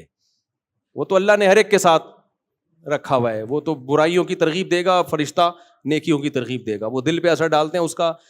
باقی ہم ٹوٹل یہی ہیں, ٹھیک ہے نا, ہمارے ساتھ الگ سے مزید کوئی چیز نہیں ہے. ہاں جب شادی ہوتی ہے تو ایک چیز لگ جاتی ہے آپ کے ساتھ جس کو بیگم کہا جاتا ہے. وہ پھر پوری زندگی کے لیے آپ کے ساتھ ہمیشہ کے لیے لگ گئی. تبھی میں کہتا ہوں کہ باہر جب جو لوگ جاب کے لیے جاتے ہیں بیگم کو ساتھ لے کے جایا کرو. وجہ اس کی یہ کہ اللہ نے کہا وصاحبتہ وبنیہ, اللہ نے بیوی کو صاحبہ کہا ہے, ساتھ رہنے والی. ماں کو بھی صاحبہ نہیں کہا, باپ کو بھی صاحبہ نہیں کہا, بھائی کو بھی, بہن کو بھی, اولاد کو بھی نہیں. بیوی کو کیا کہا؟ صاحبہ. اس کا مطلب یہ پھلترو کی طرح ہمیشہ کے لیے چپک گئی ہے.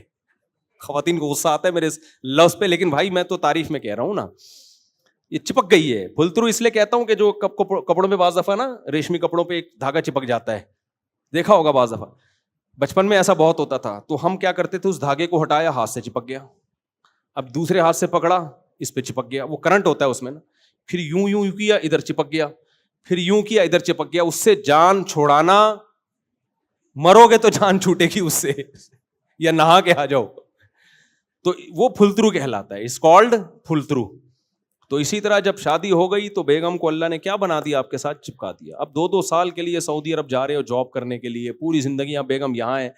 یہ شریعت نہیں ہے بھائی, یہ شریعت کا مزاج نہیں ہے. اس کو ساتھ لے کے جاؤ. خیر, تو کیا بات کر چلی تھی یار, جلدی سے سمیٹیں. عاملوں پہ تو میں آ گیا تھا, وہ تو میں ہر بیان میں آتا ہوں, کوئی نئی بات تھوڑی ہے. دنیا سے محبت کی بات چل رہی تھی کہ ایک لمٹ ہے, اس سے کم کم جائز ہے. کیونکہ اگر وہ محبت بالکل بھی نہیں ہوگی تو ہم تو رہبانیت کی طرف چلے جائیں گے, کمانا چھوڑ دیں گے, بیوی بچوں کی فکر چھوٹ جائے گی, محبتیں مارکیٹ سے شارٹ ہو جائیں گی, زندگیاں خراب. تو میں حدیث سنا رہا تھا کہ نبی صلی اللہ علیہ وسلم کے پاس ایک صحابی آئے, پراگندہ حال, پراگندہ بال, لباس بھی پراگندہ. آپ نے فرمایا کیا اللہ نے تمہیں دولت نہیں دی ہے؟ فرمایا ہاں. تو آپ نے فرمایا ان اللہ یحب ان یرا اثر نعمتہ علی عبدہ, اللہ یہ چاہتے ہیں کہ جو اللہ نے تمہیں نعمت دی ہے اس کے اثرات تمہاری باڈی سے, تمہارے لباس سے نظر آئیں. اس لیے علماء, حضرت حکیم علماء رحمہ اللہ نے لکھا ہے کہ مالداروں کا لباس تھوڑا اعلیٰ کوالٹی کا ہونا چاہیے. غریب آدمی کے پاس اگر اچھی کوالٹی کے پیسے نہیں ہیں تو ٹھیک ہے, وہ کم درجے کا لباس پہنے. مالدار کے پاس اگر ہے تو اس کا لباس کیا ہونا چاہیے؟ اعلیٰ. آپ کہہ سکتے ہیں اس سے تو سوسائٹی میں فرق ہوگا, اس سے معاشرے میں کیا ہوگا؟ فرق. یہ دولت مند ہے, یہ غریب ہے, کوئی ایسی بات نہیں ہے. اللہ یہ فرق چاہتے ہیں, یہ فطرت کا حصہ ہے, یہ آج سے نہیں ہے, ہمیشہ سے ہے. دولت مند لوگوں کا پوشاک لباس اعلیٰ ہوتا ہے, غریبوں کا کیا ہوتا ہے؟ کم. اب سوال پیدا ہوتا ہے اس فرق کی وجہ سے تو غریب بیچارہ احساس کمتری میں جائے گا. بالکل ضرورت نہیں ہے احساس کمتری میں جانے کی. وجہ اس کی ہے کہ موت کے بعد سب کیا ہو جائے گا بھائی؟ برابر. احساس کمتری میں جب جاتے, جب غریب ہمیشہ غریب رہتا, ٹھیلے پہ ہی رہتا, اور مالدار ہمیشہ مالدار رہتا. ابھی 2 ہفتے پہلے ایک ارب پتی آدمی کا انتقال ہوا, اتنی دولت کے گنی نہیں جائی, تو وہی ہوا, پھٹے پہ ہی لٹایا گیا اس بیچارے کو. غسل بھی وہی پانی سے, کوئی الگ سے آب زمزم یا کوئی تیزاب سے نہیں نہلایا گیا کہ جی بہت مالدار آدمی تھے یہ. وہی پھٹے میں لٹا کے جنازہ پڑھا کے ان کو قبر میں ڈالا, اوپر سے سلیب لگا کے دعا کی, اور لوگ پتلی گلی سے نکل لیے. تو ٹھیلے والے کے ساتھ بھی کیا ہوگا؟ تو اس لیے ٹینشن لینے کا ہے ہی نہیں. لیکن آپ یہ چاہو کہ امیر اور غریب کا فرق اسلام میں ختم ہو جائے تو یہ دین فطرت کے خلاف ہوگا. یہ فرق اللہ نے رکھا ہے, اور سورہ زخرف آپ دیکھیں, لیتخذ بعضهم بعضا سخریا, اللہ کہتے ہیں ہم نے دولت کی تقسیم میں فرق رکھا ہے. یہ تقسیم کس کی طرف سے ہے؟ اللہ کی, تاکہ کچھ لوگ کو تابع بنا کے رکھیں. سارے ایک جیسے ہو جائیں تو ملازمت کون کرے گا؟ آپ نے فیکٹری بنائی, سب نے فیکٹریاں بنا لی, تو آپ کو فیکٹری چلانے کے لیے بندے کہاں سے ملیں گے؟ چپڑاسی کہاں سے لاؤ گے؟ مزدور کہاں سے لاؤ گے؟ گٹر صاف کرنے کے لیے بھنگی کہاں سے لاؤ گے؟ سارے ہی فیکٹریوں کے مالک, تو نظام عالم تباہ, کسی کی فیکٹری نہیں چلے گی. چلتی اسی وجہ سے ہے کہ بہت سے غریب ہیں, آپ ان کو تھوڑی تنخواہوں میں وہ بہت خوش ہو جاتے ہیں, اس لیے کہ انہوں نے اتنا بھی نہیں دیکھا ہوتا. تو یہ بنایا ہوا کس کا نظام ہے؟ یہ اللہ کا نظام ہے. تو اس لیے شریعت کا مزاج ہے جب دولت ہے تو وہ لباس پوشاک اور سواری سے جھلکنی چاہیے. باقی اس پر ایک مشہور اشکال ہوتا ہے, پھر ہمارے نبی کے لباس پیون زدہ کیوں ہوتا تھا, حضرت عمر کا لباس پیون زدہ کیوں ہوتا تھا؟ اس کا جواب یہ ہے کہ ہمارے نبی نے دولت رکھی نہیں ہے, مسکینی میں زندگی گزاری ہے. ہم ان دولت مندوں کی بات کر رہے ہیں جن کے اکاؤنٹ میں پیسے پڑے ہوئے ہوتے ہیں کپڑے خریدنے کے, اور وہ پھر بھی پھٹے ہوئے کپڑے پہنتے ہیں. اس کی اسلام میں مثال نہیں ملتی ہے. سمجھتے ہو کہ نہیں سمجھتے؟ یا تو آپ بھی ایسے ظرف پیدا کرو سید الانبیاء صلی اللہ علیہ وسلم کی طرح غربت اور مسکنت کے راستے کو اختیار کرو. جتنی دولت آئی ساری خرچ کر دو, شام کو کھانے کو روٹی بھی نہ ہو, اور کپڑے پھٹ جائیں تو سوئی دھاگا بھی نہ ہو سینے کے لیے. ایسا ہو تو پھر ٹھیک ہے بھائی, پھر کوئی اعتراض نہیں ہے, لیکن ایسا ہوتا نہیں ہے. لاکر میں بھی پیسے رکھے ہوئے ہوتے ہیں, بینک میں الگ پیسے رکھے ہوئے ہوتے ہیں. چمونی آپا کو جو وہ ڈالی ہوئی, انہوں نے کمیٹی ڈالی ہوئی آپ کی بیگم نے چمونی آپا کے پاس, وہ 3 کروڑ کی یا 2 لاکھ کی کمیٹی بھی الگ نکلنے والی ہے. ہر محلے میں کوئی نہ کوئی ہوتی ہیں آپائیں. اب تو محلے داریاں ختم ہوتی جا رہی ہیں, ورنہ ہم جب چھوٹے تھے ہر محلے میں ایک فسادی عورت بھی ہوتی تھی, ایک رشتے کرانے والی بھی ہوتی تھی, اور کمیٹی والی بھی ہوتی تھی. اور بہت سے محلوں میں وہ کمیٹی والی آپا ایسی بھاگی ہیں, آج تک وہ آپا ملی نہیں. اس لیے کمیٹی, میں تجربوں کی بات بتا رہا ہوں, کمیٹی ہمیشہ اس گھر میں ڈالو جو اس کا ذاتی گھر ہو. کرائے کے گھر میں کمیٹی ڈال دی نا, این ممکن ہے جس دن کمیٹی نکلنے والی ہوئی وہ آپا مالک مکان کا کرایہ بھی کھا جائے. ایک انٹی میرے علم میں آئی, 15-16 سال پرانی بات ہے, ان کا بزنس ہی یہی تھا. کسی محلے میں کرائے کے گھر پہ رہتی, وہ لوگوں کو اعتماد آتا, کمیٹی 1-2 نکال دیتی, لوگوں کو اعتماد بحال ہوتا ہے. یہ سچا واقعہ, آنکھوں دیکھا واقعہ بیان کر رہا ہوں. تو وہ ایسا ہی کرتی تھی کہ نا کمیٹی, وہ چھوٹی چھوٹی کمیٹیاں پہلے ڈالتی ہیں 200-200 500 روپے کی, وہ نکلتی, سب کو لوگ ایماندار لوگوں کو اعتماد آ جاتا, بھائی ایماندار انٹی ہیں. پھر بڑی بڑی کمیٹیاں ڈلتی ہیں, لاکھ 2-2 لاکھ کی. اس کے بعد جب دیکھتی ہیں کہ اب لوگوں کا اعتماد بحال, پیسہ اکٹھا ہو گیا, غائب, مارکیٹ سے شارٹ, محلہ بدل لیا. تو ایسی بھی انٹیاں ہوتی ہیں, ایسی انٹیوں سے ہوشیار رہی ہے. اچھا خیر, تو دوسرا جو شریعت نے ہمیں کام کیا بتایا, دولت ہے تو وہ آپ کے لباس پوشاک سے, خوراک سے نظر آئے. پھر محبت کا مطلب کیا ہے بھائی؟ بہت آسان مطلب ہے. اللہ نے کہا دنیا سے محبت ختم نہیں کرنی ہے, ایک لمٹ, وہ لمٹ بہت اس کو قرآن نے نا مختلف الفاظوں سے مختلف جگہوں پہ تعبیر کیا ہے, مختلف مثالوں سے سمجھایا کہ کتنی لیگل ہے اور کتنی اللیگل ہے. ایک جگہ اللہ نے فرمایا, چونکہ وقت تھوڑا ہے, میں وہ بات کر کے بیان ختم کرتا ہوں. فرمایا فَأَمَّا مَنْ طَغَى وَآثَرَ الْحَيَاةَ الدُّنْيَا, جس نے سرکشی کی اور دنیا کو آخرت پہ ترجیح دے دی. دنیا کو آخرت پہ, بولو, اسے پتا ہے کہ دنیا مسافر خانہ ہے, یہاں سے ایک دن ہم نے جانا ہے. اس کے باوجود وہ دنیا سے اتنا دل لگانا شروع کر دے کہ اللہ سے, اللہ کے رسول سے, آخرت سے غفلت پیدا ہونا شروع. فَإِنَّ الْجَحِيمَ هِيَ الْمَأْوَى, یہ وہ شخص ہے جو دنیا مردار کا غلام ہے اور اس کا ٹھکانہ جہنم کی آگ ہے. ترجیح کا مطلب کیا ہے؟ جب مقابلہ ہوتا ہے تو ترجیح ہوتی ہے. کمپیئر, نماز کا ٹائم ہے اور دکان پہ لوگوں کا ایک اچھا خاصا کراؤڈ ہے, آپ اس کراؤڈ کو چھوڑ کر مسجد آتے ہو, چھوڑ دیتے ہو اپنے پروفٹ کو. اس کا مطلب آپ دنیا کو اتنی ہی ویلیو دیتے ہو جتنی ویلیو کے وہ قابل ہے. آپ کو پتا ہے یہ کمبخت جو کسٹمر کی لائن لگی ہوئی ہے, جب میں مروں گا یہ قبر میں میرے ساتھ اندر نہیں گھسیں گے, اور یہ جو میں کسٹمر سے اضافی جو پیسہ کما لوں گا یہ قبر میں میرے کام نہیں آئے گا. کیا کما لوں گا بھائی؟ کتنی بلڈنگیں بنا لوں گا, قبر میں کیا چیز کام آئے گی بھائی؟ نماز کام آئے گی. کل ایک تاجر ملے, بہت اللہ نے دولت دی ان کو, بہت دولت دی. ایسے لوگوں سے میں ملتا ہوں, غریب بھی ایسے کہ کھانے کو روٹی نہیں ہو رہا, ایسے دولت مند کہ نوٹ گنے نہیں جاتے ان سے. ہوش اڑ جائیں آپ. کہنے لگے بھائی میں نے دنیا بہت کما لی, دین کے لیے کیا کر سکتا ہوں میں, مجھے اپنی قبر کی فکر ہو گئی ہے. مجھے بڑی خوشی ہوئی کہ چلو یار مسلمان کسی نہ کسی موڑ پہ تھوڑا سا اس کو خوف آ ہی جاتا ہے, کہیں نہ کہیں آ کے اس کو اٹکتا ہے کہ بھائی یہ کتنی بڑی نعمت ہے. کافر کو یہ خیال بھی نہیں آتا, وہ خودکشی کی طرف جاتا ہے جب موت کا تصور دماغ میں آتا ہے. جب مسلمان کو موت کا تصور آتا ہے خودکشی کی طرف نہیں جاتا, وہ قبر بنانے میں لگ جاتا ہے کہ یار اب آخرت کے لیے کچھ کرو. ایک دفعہ امریکہ سے کسی کا فون آیا, اس زمانے میں فون کافی اٹھا لیا کرتا تھا. وہ صاحب کہنے لگے میں نے بہت پیسہ کمایا, بہت عیاشی کی, اور کہنے لگے کوئی یتیم ہو تو مجھے بتا دو, میں زندگی بھر اس کی کفالت کرنا چاہتا ہوں. اور پھر رونے لگے. کہتے ہیں یار کوئی ایک نیکی تو کر کے جاؤں نا میں, کوئی ایک نیکی. تو کہنے لگے کوئی طالب علم ہو یتیم, اس کی ساری زندگی جو دین کی خدمت کرے, ساری زندگی کا خرچہ میں اٹھانے کے لیے, مجھے اس کے جذبے پہ بہت خوشی ہوئی. یہ نعمت اللہ نے مسلمان کو دی ہے, کافر کو نہیں دی ہے. کافر مایوس ہے, اس کو کیا کرنا ہے بھائی.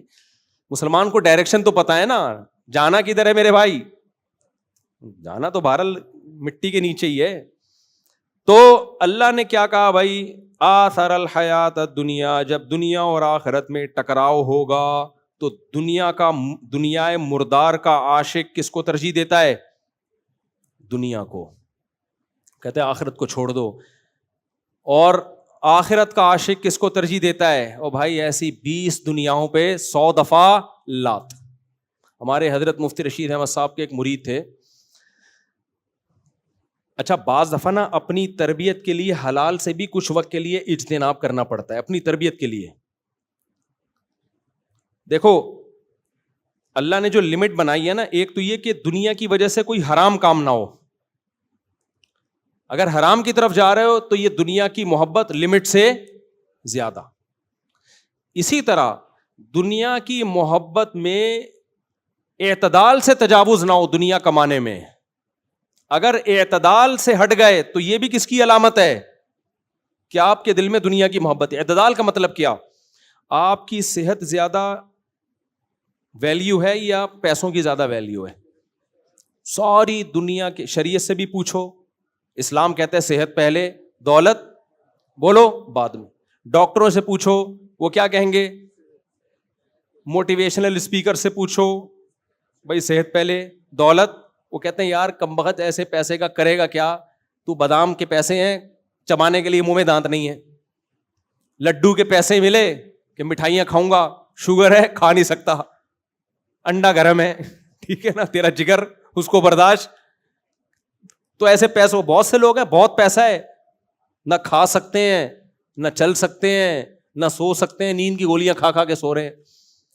دنیا کے سارے عقل مند کہتے ہیں سب سے پہلے صحت. آئی بات سمجھ میں؟ اس کے بعد ریلیشن. دیکھو انسان کو دولت سے زیادہ ضرورت کس کی ہے؟ ریلیشن کی, کیونکہ انسان تنہا پیدا نہیں ہوا.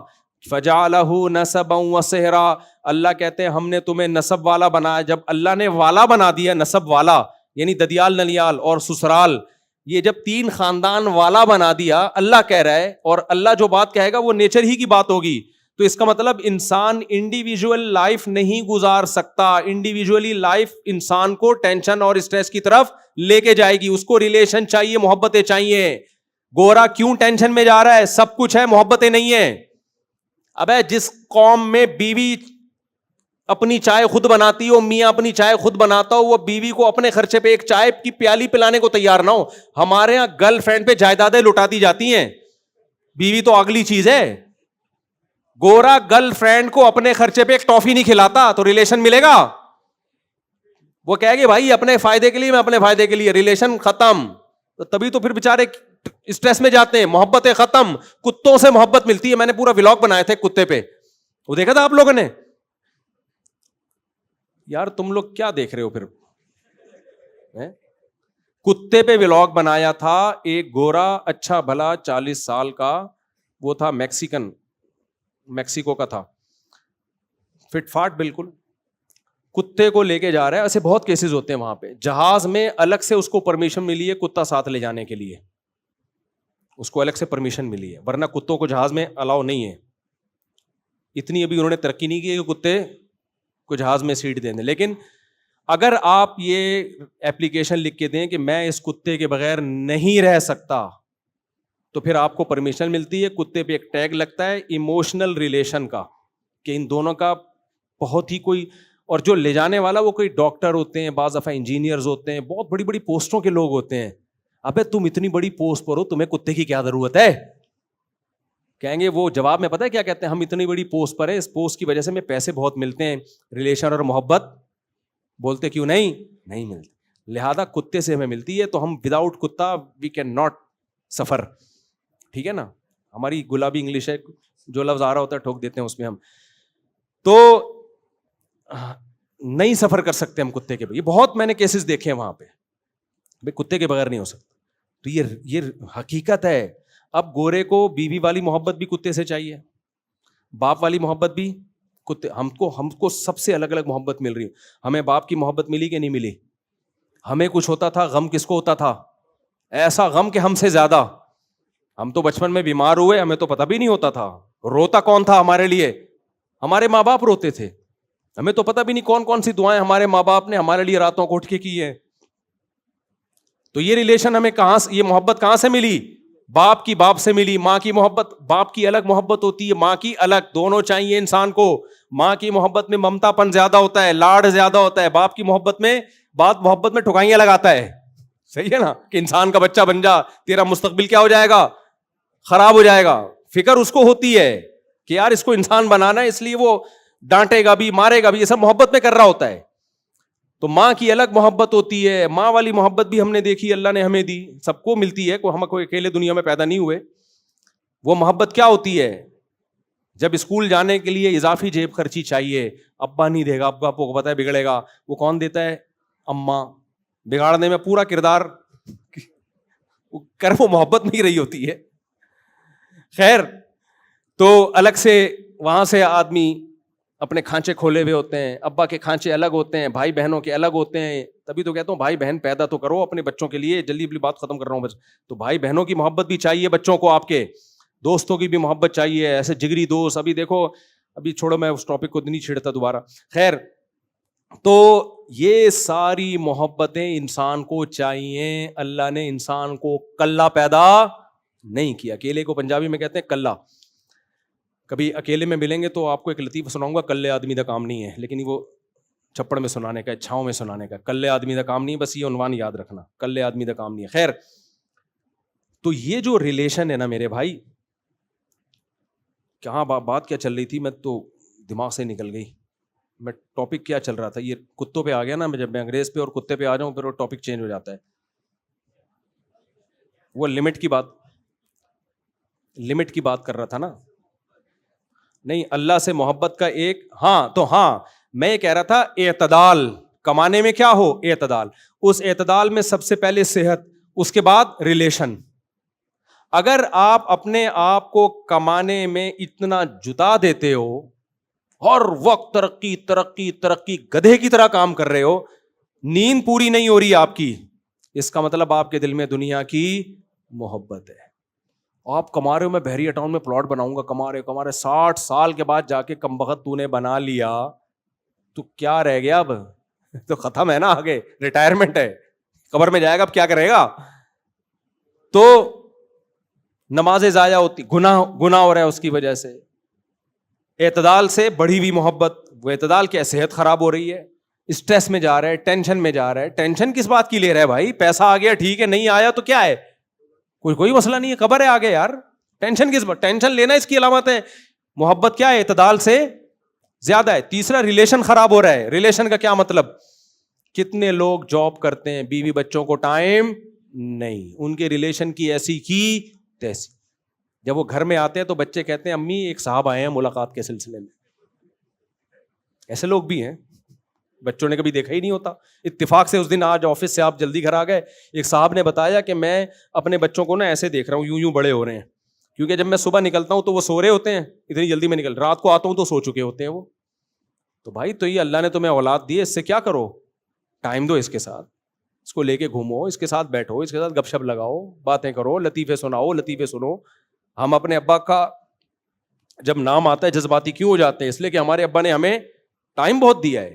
جب آفس سے گھر آتے تھے بیٹھ کے گپ شپ کرتے تھے, ہم دوسروں کے اباؤں کو دیکھتے تھے, یار وہ تو لفٹ ہی نہیں کراتے اپنی اولادوں کو.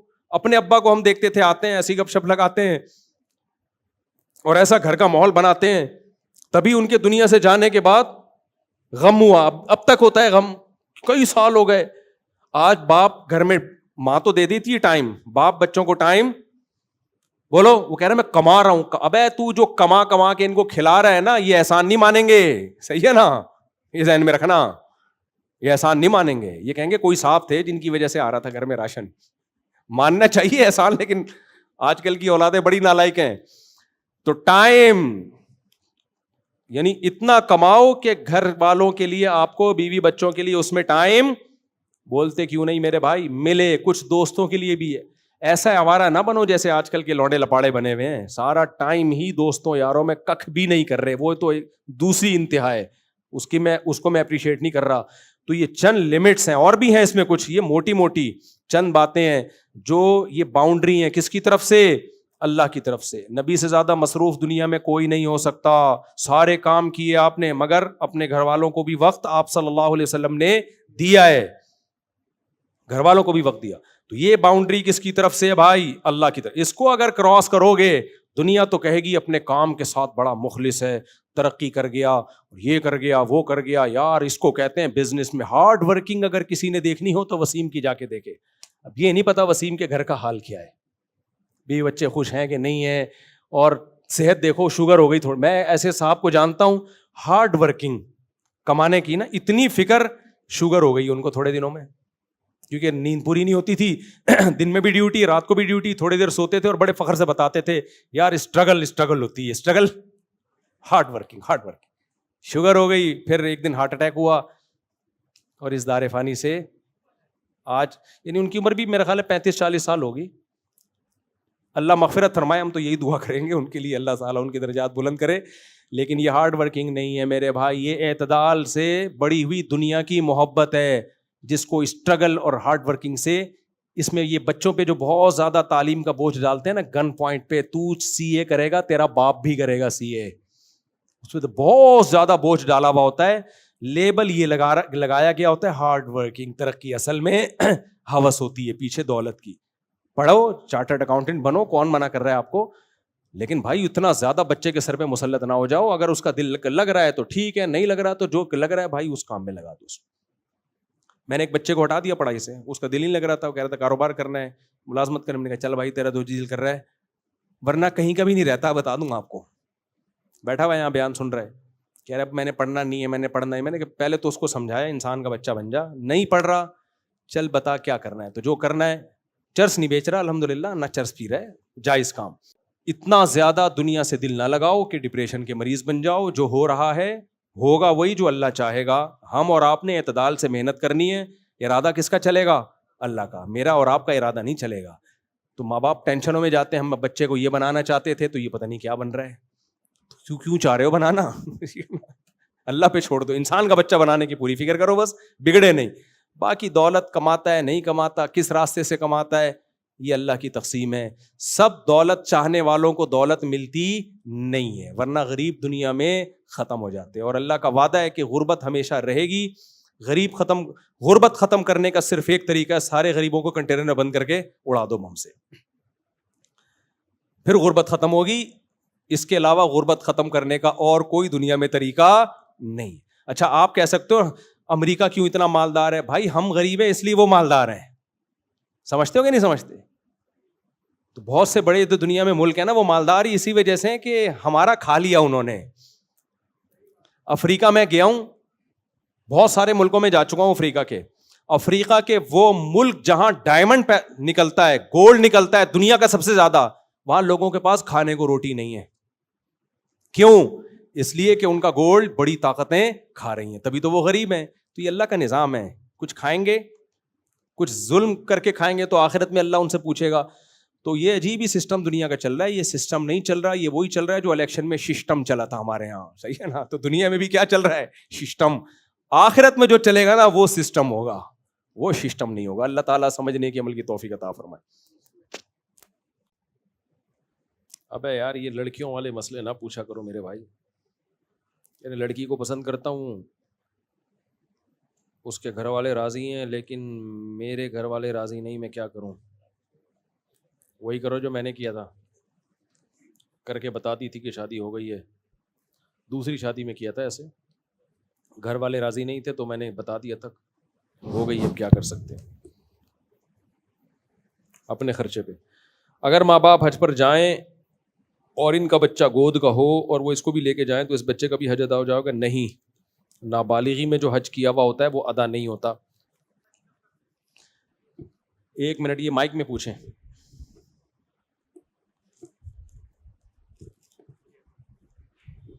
السلام علیکم. وعلیکم السلام. میرا سوال یہ تھا کہ پہلی طلاق کے بعد عورت جو ہے وہ شادی دوسری کب کر سکتی ہے؟ دیکھو, اگر عورت کو پہلی طلاق ہوئی ہے اور عدت کے اندر اندر مرد نے رجوع نہیں کیا, یعنی 3 مینسز گزرنے سے پہلے مرد نے رجوع نہیں کیا, تو 3 مینسز گزرنے کے بعد نکاح ختم ہو جاتا ہے. پھر چاہے تو کہیں اور شادی کرے, چاہے تو پرانے مرد سے دوبارہ شادی کر لے, لیکن عدت گزرنے سے پہلے وہ شادی نہیں کر سکتی. اپنے شوہر سے تو کر سکتی ہے, کہیں اور نہیں کر سکتی. جی, اپنے شوہر سے اگر طلاق رجی بائن ہوئی ہے, ایک طلاق بھی اس سے بھی نکاح بعض دفعہ ختم ہوتا ہے. اگر شوہر نے یوں کہہ دیا تمہیں طلاق بائن ہے, یا یوں کہہ دیا تمہارا میرا رشتہ ختم, طلاق کی نیت سے کہہ دیا, تو ایک طلاق ہوگی لیکن نکاح ختم ہو جائے گا. تو عدت کے بعد عورت کہیں اور شادی کر سکتی ہے, اور اپنے شوہر سے کرنا چاہے تو عدت کے اندر بھی کر سکتی ہے, عدت کے باہر بھی کر سکتی ہے. السلام علیکم. جی بھائی پوچھیں. مفتی صاحب یہ پوچھنا تھا کہ کھانے میں شراب کا استعمال کرنا, کیا کھانے میں شراب کا استعمال کرنا جائز نہیں ہے بھائی؟ پکانے میں بھی جائز نہیں, یا حلال جانور کو جو ہے وہ پلانا, میٹ نہیں, کے ٹیسٹ کو enhance حلال کرنے کے جانور کو بھی حرام چیز نہیں کھلا سکتے نہ پلا سکتے ہیں. یہ بار میں کئی بار مسئلہ بتا چکا ہوں. لوگ بلیاں پالتے ہیں, ان کے لیے باہر سے امپورٹ شدہ گوشت ان کو کھلاتے ہیں جو مردار ہوتا ہے, حرام ہوتا ہے. جانور خود جو مرضی کھاتا رہے, یہ نہیں کہ جانور کو آپ فتوے دینا شروع کریں یہ مری ہوئی مرغی کیوں کھا رہا ہے, تو یہ خنزیر کیوں کھا رہا ہے, وہ کھانے دیں. لیکن آپ کے لیے جائز نہیں ہے کہ آپ اس کو خود مردار کھلائیں. لا تنتفعوا من المیتہ, حدیث میں آتا ہے مردار سے آپ کسی قسم کا فائدہ نہیں اٹھا سکتے. تو یہ بھی فائدہ اٹھانا ہی اپنے پلے ہوئے جانور کو وہ کھلانا. ہمارے ایک دوست ہیں, ان کا بڑا فارم ہے, مگرمچھ پالے ہوئے ہیں. ان کا گھوڑا مر گیا تو انہوں نے لا کے مگرمچھ کو کھلا دیا. تو میں نے کہا یہ جائز نہیں تھا, مردار تھا, آپ اس کو خود آ کے کھا لیتا, وہ آپ کے لیے اس کو گھسیٹنا کہ اس کے سامنے رکھنا جائز نہیں ہے. تو یہ مسئلہ ہے جس سے لوگ بہت زیادہ غافل ہیں. ہمیں مردار گوشت سے کسی بھی طرح کا فائدہ اٹھانے کی اجازت نہیں ہے. گھوڑا مر گیا, ذبح کر لیتے تو ٹھیک تھا, مرنے سے پہلے ذبح کر لیتے. تو جب خود اپنی موت مر گیا تو اب اس کا کوئی حل نہیں ہے, اس کو پھینکنا ہی پڑے گا کچرے میں.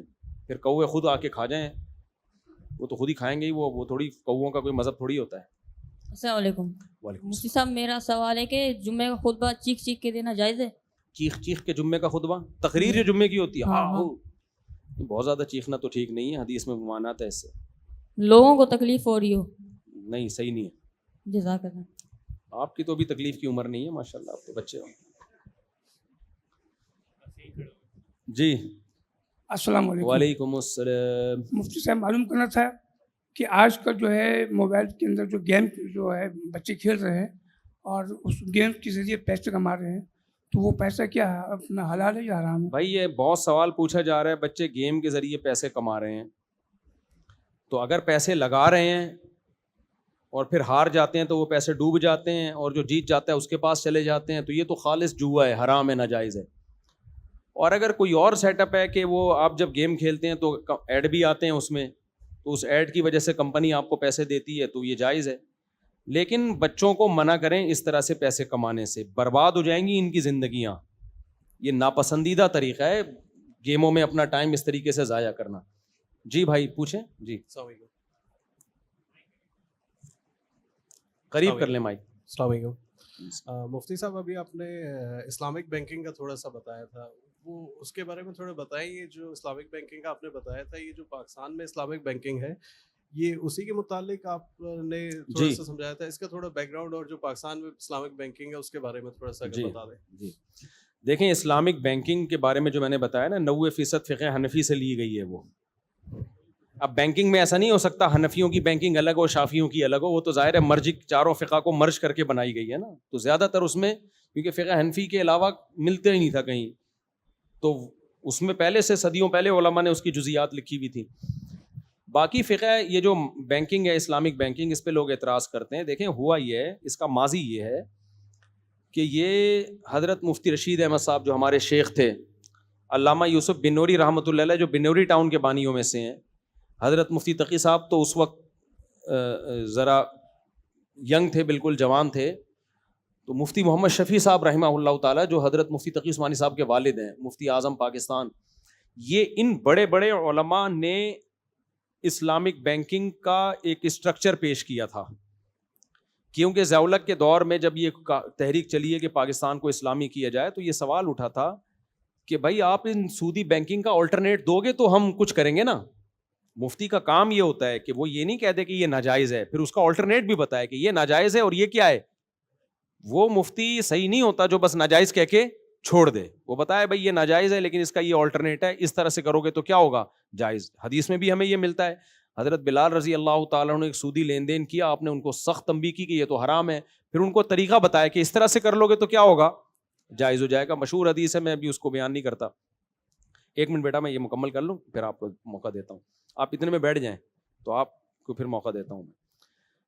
تو علماء نے نا اس کا آلٹرنیٹ پیش کیا، اس میں بہت سارے بینکوں کے جو ماہرین تھے ان کو بھی بلایا کہ یہ آلٹرنیٹ قابل عمل بھی ہے یا نہیں ہے. بعض دفعہ آلٹرنیٹ تو ہوتا ہے وہ کہتے ہیں یہ چلے گا ہی نہیں، یہ ہمارے لیے پاسبل ہی نہیں ہے.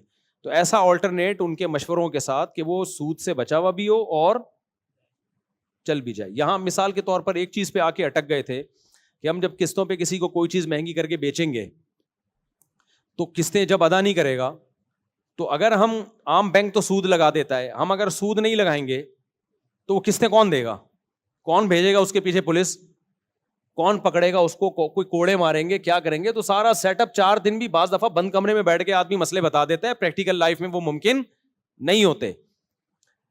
تو کیا کریں گے. اب یہ تینوں فقہ میں اس کا کوئی حل نہیں تھا، نہ فقہ حنفی میں تھا، نہ مالکی میں، نہ شافی میں. امام مالک کے ہاں اس کا حل مل گیا. امام مالک کے ہاں یہ قول ہے کہ اگر کوئی شخص آپ سے مالی لین دین کرتا ہے یا کوئی بھی لین دین، آپ اس پہ مالی جرمانہ یہ التزام کروا سکتے ہیں کہ اگر میں نے یہ ٹائم پہ پیمنٹ نہیں دی یا میں نے یہ کام نہیں کیا تو مجھ پر شرعاً لازم ہے کہ اتنے پیسے میں صدقہ کروں گا. یہ نہیں کہ آپ کے پروفٹ میں اتنے پیسے میں کیا کروں گا، صدقہ. تو فقہ مالکیہ سے یہ چیز لی گئی ہے کہ بھائی اگر کوئی شخص ٹائم پہ قسطیں نہیں جمع کراتا تو بینک اس کو پابند کرتا ہے کہ آپ پھر اتنے پیسے چیریٹی کریں گے. لیکن سوال یہ پیدا ہوتا ہے اگر اس پہ ہم ڈال دیں چیریٹی کریں گے تو وہ کرے گا، کون کرتا ہے بھائی. تو بینک نے پابند کیا کہ چیریٹی ہمارے ذریعے سے ہوگی، تو یہ جائز ہے، اس میں ناجائز ہونے میں کوئی دلیل نہیں ہے. امام مالک کے فقہ سے یہ چیز لی گئی ہے. تو اب بینک کیا کرتا ہے، پینلٹی لگاتا ہے. تو لوگ کہتے ہیں یار وہ بھی سود لے رہا ہے، یہ بھی سود، حالانکہ وہ اپنے پروفٹ میں شامل نہیں کر رہا ہوتا، وہ چیریٹی کر رہا ہوتا ہے. تو ہم نے میزان بینک میں، بینک اسلامی میں جا کے باقاعدہ تحقیق کی ہے کہ یہ سچی مچی میں چیریٹی ہوتا بھی ہے یا ڈرامے بازی ہے. تو پتہ چلا کروڑوں روپے چیریٹی ہوتے ہیں اور بہت سارے ٹرسٹوں کو جاتے ہیں، جن میں مدارس کو بھی جاتے ہیں اور یتیم خانوں میں بھی جاتے ہیں. تو بہت فائدہ ہے، آپ لیٹ پیمنٹ کرو، یتیموں کا فائدہ ہی فائدہ ہے. جبکہ جو سودی بینک ہیں ان میں لیٹ پیمنٹ سے بینک کا فائدہ ہوتا ہے، غریب کا کوئی فائدہ نہیں ہوتا اس میں، وہ سود ان کا پروفٹ ہوتا ہے. تو اس لیے کچھ چیزیں ایسی ہیں جو ان بینکوں میں لگتا ہے دیکھنے میں کہ کان ادھر سے پکڑو ادھر سے پکڑو، لیکن حقیقت میں ایسا ہوتا نہیں ہے. تو 6 بنیادی عقود ہیں جن پہ اسلامک بینکنگ چلتی ہے، جو شریعت نے آلٹرنیٹ ہمیں پہلے سے دیا ہوا ہے. اسلام تبھی تو دین کامل ہے نا، قیامت تک کے لیے آیا ہے. تو 6 آلٹرنیٹ ہیں، ایک ہے مرابحہ، ایک ہے مضاربہ، ایک ہے مشارکہ، ایک ہے سلم، ایک ہے استثناء اور ایک ہے اجارہ. تو یہ 6 عقود ہیں جو اسلامک بینکنگ میں رائج کیے گئے ہیں سودی سے ہٹا کے، اور یہ 6 کے 6 عقود بالکل شریعت کے مطابق ہیں. تو یہ 6 عقود آلٹرنیٹ کے طور پہ نافذ کیے گئے ہیں، اور ہم نے جا کے باقاعدہ دیکھا ہے کہ پریکٹیکلی یہ ہو بھی رہا ہے کہ نہیں. اور ان دنوں میں جا کے دیکھا جب بینک میرا اکاؤنٹ ہی نہیں کھولتا تھا. اس 1 سیکنڈ میں بات کمپلیٹ کروں. اور اس وقت لوگ ہم پہ، ہماری قوم میں نا منفی سوچ بہت ہے. میں نے کہا یوٹیوب کی آمدن جائز ہے، دلائل کے انبار لگائے، اصل میں اپنا چینل ہے نا. یار تم ہر وقت الٹا کیوں سوچتے ہو؟ بار بار کہہ کہ بھائی جب ہمارا چینل نہیں تھا ہم نے اس وقت فتویٰ دیا ہے اور ہمیں پتہ بھی نہیں تھا کہ ہم اپنا چینل بنائیں گے اور مونیٹائز کریں گے. حقیقت بتاؤ، یہ تو سارا چینل ہی ایڈمن کے ہاتھ میں. لیکن اگر کیا بھی ہو تو اس سے آپ بدگمان کیوں ہو رہے ہو؟ یہی اگر ہم حرام کہتے ہیں نا تو پتہ ہے کیا کہنا تھا, ابے اصل میں ان لوگوں کو تو ہدیے نذرانے مل جاتے ہیں بیٹھ کے, دوسروں کی آمدنی انہوں نے کیا کر دی ہے, حرام کر دی. کسی حال میں لوگ خوش نہیں ہے. وہ گدھے والا لطیفہ ہی یاد آتا ہے. ایک آدمی گدھے پہ بیٹھا اور بچہ بھی گدھے پہ بیٹھا, دونوں سفر کر رہے ہیں. لوگوں نے کہا گدھا ایک ہے, بندے دو سوار ہیں, گدھے پہ ظلم کر رہے ہیں. اس نے کہا چل بچہ تو اتر جا, میں بیٹھتا ہوں. خود بیٹھ گیا, بچہ اتر گیا. لوگوں نے کہا باپ ہونے کا ناجائز فائدہ اٹھا رہا ہے, چھوٹا بچہ ہے, بٹھانا اس کو چاہیے, کمزور ہے, خود تو طاقتور ہے, جوان آدمی ہے, لیکن چونکہ باپ ہے تو باپ ہونے کا ناجائز فائدہ. اس نے بچے کو بٹھا دیا, خود اتر گیا. لوگوں نے کہا ابھی سے بدتمیز بنا رہا ہے بچے کو گدھے پہ بٹھایا ہوا ہے اور باپ گدھے کی لگام لے کے چل رہا ہے آگے, تو اس کا مطلب یہ تو بچے کو ابھی سے فرعون بنا رہا ہے, باپ کی تمیز ہی ختم ہو جائے گی. اس نے کیا کیا, اس نے خود دونوں اتر گئے, گدھا خالی. انہوں نے کہا دنیا میں دیکھنے میں گدھا یہ لگ رہا ہے, حقیقت میں گدھے یہ ہیں, کیونکہ سواری موجود ہے اور پھر بھی پیدل جا رہے ہیں. تو اس نے اٹھا کے نا دریا میں پھینک دیا گدھا. یہ آخری کام غلط کیا, یہ بالکل گدھوں والا کام کیا اس نے. تو پبلک کی باتوں میں آ کے کیا نا, باقی جتنے بھی کام کیے سب کی کوئی نہ کوئی لاجک بنتی تھی. یہ آخری کام کیا کیا ہے, بالکل غلط. تو اگر ہم پبلک کے دباؤ میں آ کے حلال کو حرام یا حرام کو حلال کہہ دیں نا, یہ گدھوں والا کام ہوگا, یہ بالکل ناجائز ہوگا. اس لیے یوٹیوب کی ارننگ حلال ہے یا حرام ہے, جو ہمیں سمجھ میں آئے گا وہ ہم فتویٰ دیں گے, پبلک کے دباؤ سے متاثر نہیں ہوں گے. ہم جب یہ سودی بینک تھے نا, ان کی آمدن کو حرام کہتے تھے, اس وقت لوگ ہم سے اس پہ بڑی بحث کرتے تھے. ابے تمہارے اپنے بینک نہیں ہے نا اس لیے حرام کہتے. مینیجر کی تنخواہ کو ہم حرام کہتے تھے, اب بھی کہتے ہیں. میرے یہاں مسجد میں بیان ہوئے, کتنے بینکرز مجھ سے ناراض ہو گئے, یار یہ کیا ہے یہ کیا ہے. پھر جب اسلامک بینکنگ آئی ہم نے کہا اب یہ ٹھیک ہے, اس میں آ جاؤ. تو پہلے ہم جو خالص سودی بینک ہیں ان کو حرام کہتے تھے, اس پہ بھی پبلک کو اعتراض ہوتا تھا اسی مسجد میں کہ بھائی یہ تو پوری دنیا سود پہ چل رہی ہے, پوری دنیا کا نظام یہ حرام کیسے ہو گیا. پھر ہم نے کہا چلو اب اسلامک بینکنگ آ گئی, ہم لوگوں کو آلٹرنیٹ بتائیں گے, لوگ خوش ہو جائیں گے, یا زندہ آباد ہمارے لیے راستہ نکل آیا. ہم نے کہا اب کان ادھر سے پکڑو ادھر سے پکڑو, ایک ہی بات ہے. اصل میں ان مولویوں کے اپنے اکاؤنٹ کھلے میں, میرا تو نہیں کھلا ہوا تھا بھائی. جب ہم نے حلال کیا تو میری پگڑی دیکھ کے نا میزان بینک نے مجھے بھگا دیا تھا, طالبان آ گئے ہیں. انہوں نے بولا یہ تو خطرناک ہو کہ دہشت گرد نہ ہو, اس طرح کی باتیں کرتے تھے ہمارے بارے میں. ہم کہہ رہے تھے بولو بھائی ہم ان کے جائز ہونے کے فتوے دے رہے ہیں. ہمارے وہ کلپ ملینز میں گیا ہے جس کے بعد لوگوں نے بینکوں میں اکاؤنٹ کھولے ہیں, تو اس پہ بھی خوش نہیں تھے. تو یوٹیوب کو اگر میں کہہ دیتا نا حرام ہے, چیخیں نکل جاتی تم لوگوں کی, جو لاکھوں لوگ کما رہے ہیں نا, اور انہوں نے بھی ہماری گت بنانی تھی. اب یہ ان مولویوں کے چکروں میں پکڑو. ہم نے حلال کہہ دیا تو بھی چیخیں نکل رہی ہیں, تو بھی کیا نکل رہی ہیں. تو اس لیے ہمارے علماء کہتے ہیں کہ پبلک کی باتوں میں آؤ گے تو وہ گدھے والا قصہ ہوگا تمہارے ساتھ. پبلک کو مت دیکھو جو کھوپڑی میں آ رہا ہے, بچے کو گدھے پہ بٹھانا ہے بچے کو بٹھا دو, خود بیٹھنا ہے خود بیٹھ جاؤ, دونوں کو بیٹھنا ہے دونوں. اعتراض ہوگا تو گدھے کو ہونا چاہیے. گدھے کو جب اعتراض نہیں ہو رہا, وہ دونوں کو لے کے گھوم رہا ہے, تو پھر پبلک کے اعتراض پہ کیوں جاتے ہو. تو اس لیے جو صحیح مفتی ہوگا وہ لوگوں کو نہیں دیکھے گا پبلک کیا کہہ رہی ہے, وہ تمام دلائل میں غور کر کے ایک رائے قائم کرے گا. تو وہ چاہے, اب لوگ مجھ سے پوچھتے ہیں آپ کا چینل مونیٹائز ہے یا نہیں. میں کہتا ہوں بھائی آمدن اگر حرام ہے تو میرے چینل کے مونیٹائز ہونے سے وہ حلال نہیں ہو جائے گی, اور اگر حرام ہے تو میرے ڈی مونیٹائز ہونے سے وہ حلال, میرے عمل سے حلال حرام نہیں ہوگا, نہ حرام حلال ہوگا. تو ہمارے عمل کو کیوں دیکھتے ہو بھائی کہ کون کیا کر رہا ہے. ہاں یہ بھائی کافی دیر سے بیچارے انتظار کر رہے ہیں. السلام علیکم مفتی صاحب, میرا سوال یہ ہے کہ میاں بیوی کا جو رشتہ ہوتا ہے نکاح کا, تو ان میں سے اگر کسی ایک کا بھی انتقال ہو جائے تو وہ رشتہ ختم ہو جاتا ہے جی, اور اگر نہیں دنیا کے لحاظ سے ختم ہوتا ہے. دیکھو آخرت کے لحاظ سے ختم نہیں ہوتا. یہاں بھی لوگ دو چیزوں کو خلط مت کرتے ہیں. میاں بیوی میں سے ایک کی بھی ڈیتھ ہو گئی نا تو دنیا کے لحاظ سے رشتہ ختم, آخرت کے لحاظ سے نہیں ہوتا. آخرت میں ملیں گے ایک دوسرے, تبھی ان کے لیے دعائیں بھی مانگنی چاہیے. ہاں دنیا کے لحاظ سے ختم ہوتا ہے. اس کی دلیل یہی ہے کہ اگر آپ کی بیوی مر جائے تو آپ اس کی بہن سے شادی کر سکتے ہو. اگر رشتہ ختم نہ ہوتا تو اس کی بہن سے شادی حلال تھوڑی ہوتی, تو تبھی تو اجازت ہے اس کو. اسی طرح آپ مر گئے تو عدت کے بعد بیوی بھی کہیں اور نکاح کر سکتی ہے. اگر وہ دنیا کے لحاظ سے رشتہ باقی ہے تو کیوں کر سکتی ہے بھائی, وہ آپ تو قبر میں اس کے میاں ہو آپ, ٹھیک ہے نا. تو دنیا کے لحاظ سے دنیاوی حکام کے لحاظ سے ختم ہو جاتا ہے, آخرت کے حکام سے باقی رہتا ہے. اچھا لیکن عورت اگر کہیں اور شادی کر لے نا تو پھر آخرت کے حکام میں بھی وہ رشتہ ختم ہو جاتا ہے. عورت کو آخرت میں آخری والا اینڈ والا میاں ملے گا, اینڈ میں جو اس کے ساتھ تھا. ارشاد. اچھا دوسرا سوال میرا یہ ہے کہ کیا سونے سے جو ہے وہ وضو ٹوٹ جاتا ہے؟ جیسے اگر ہماری اونگ آ گئی, بیٹھے بیٹھے آنکھ لگ گئی ہماری, یا ہم کافی دیر کے لیے بھی اگر سو گئے تو اس سے کیا ہمارا وضو ٹوٹ جائے گا؟ بیٹھے بیٹھے آنکھ لگنے سے وضو نہیں ٹوٹتا, لیٹ کے سونے سے وضو ٹوٹتا ہے, یا آپ سجدے میں ایسے کہ بالکل ہی بچھ گئے زمین پہ تو وضو ٹوٹ گیا آپ کا. جیسے ہوتا ہے نا سجدے میں سوتے سوتے بالکل ہی بچھ گئے. مرد جس طرح سے سجدہ کرتے ہیں تو اس میں اگر آنکھ لگ گئی تو وضو نہیں ٹوٹتا کیونکہ پورا زمین پہ بچھے نہیں ہوتے آپ. تو خواتین جس طرح سجدہ کرتی ہیں نا سمٹ کے, ان کی اگر سجدے میں آنکھ لگ گئی تو کیونکہ وہ پوری گہری نیند ہوتی ہے پھر وہ. تو صحابہ کرام جب نبی کی نماز میں آتے تھے نا عشاء کی نماز میں, تو عشاء بہت دیر سے ہوتی تھی تو صفوں میں اونگ رہے ہوتے تھے. حضرت عمر رضی اللہ تعالیٰ عنہ نے ایک دفعہ آواز لگائی, نامت النساء والصبیان, عورتیں بچے سو گئے ہیں. تو نبی نے ان کو دوبارہ وضو کا حکم نہیں دیا کیونکہ بیٹھے بیٹھے سوئے تھے صف میں, ٹھیک ہے نا. تو اسی طرح آپ بیٹھے بیٹھے دونوں تشریفیں آپ کی زمین پہ ٹکی ہوئی ہوں اور آپ کو کی آنکھ لگ جائے تو آپ کا وضو نہیں ٹوٹتا. لیکن اگر آپ سو رہے ہو اور ایک جانب آپ لڑک گئے, ایک تشریف, پیار سے میں تشریف کہہ رہا ہوں اور میں کیا کہوں اس کو, تشریف زمین سے اٹھ گئی تو وضو ٹوٹ جائے گا آپ کا. سمجھتے ہو؟ ایک آخری سوال اور وہ بس یہ پوچھنا تھا کہ جو انجینئر صاحب ہیں وہ یہ بولتے ہیں کہ جو 6 کلمے ہیں ان میں سے 4 ثابت ہیں, تو لیکن ہم لوگ کو سب بچوں کو آسان نماز میں جو ہے بچپن سے ہی وہ 6 کلمے جو ہے یاد کروائے. دیکھو یہ 6 کلموں کے نمبر حدیث سے ثابت نہیں ہیں, دعائیں حدیث سے ثابت ہیں جو ان کلموں میں دعا پڑھی جاتی ہیں. نمبر ثابت نہیں ہے.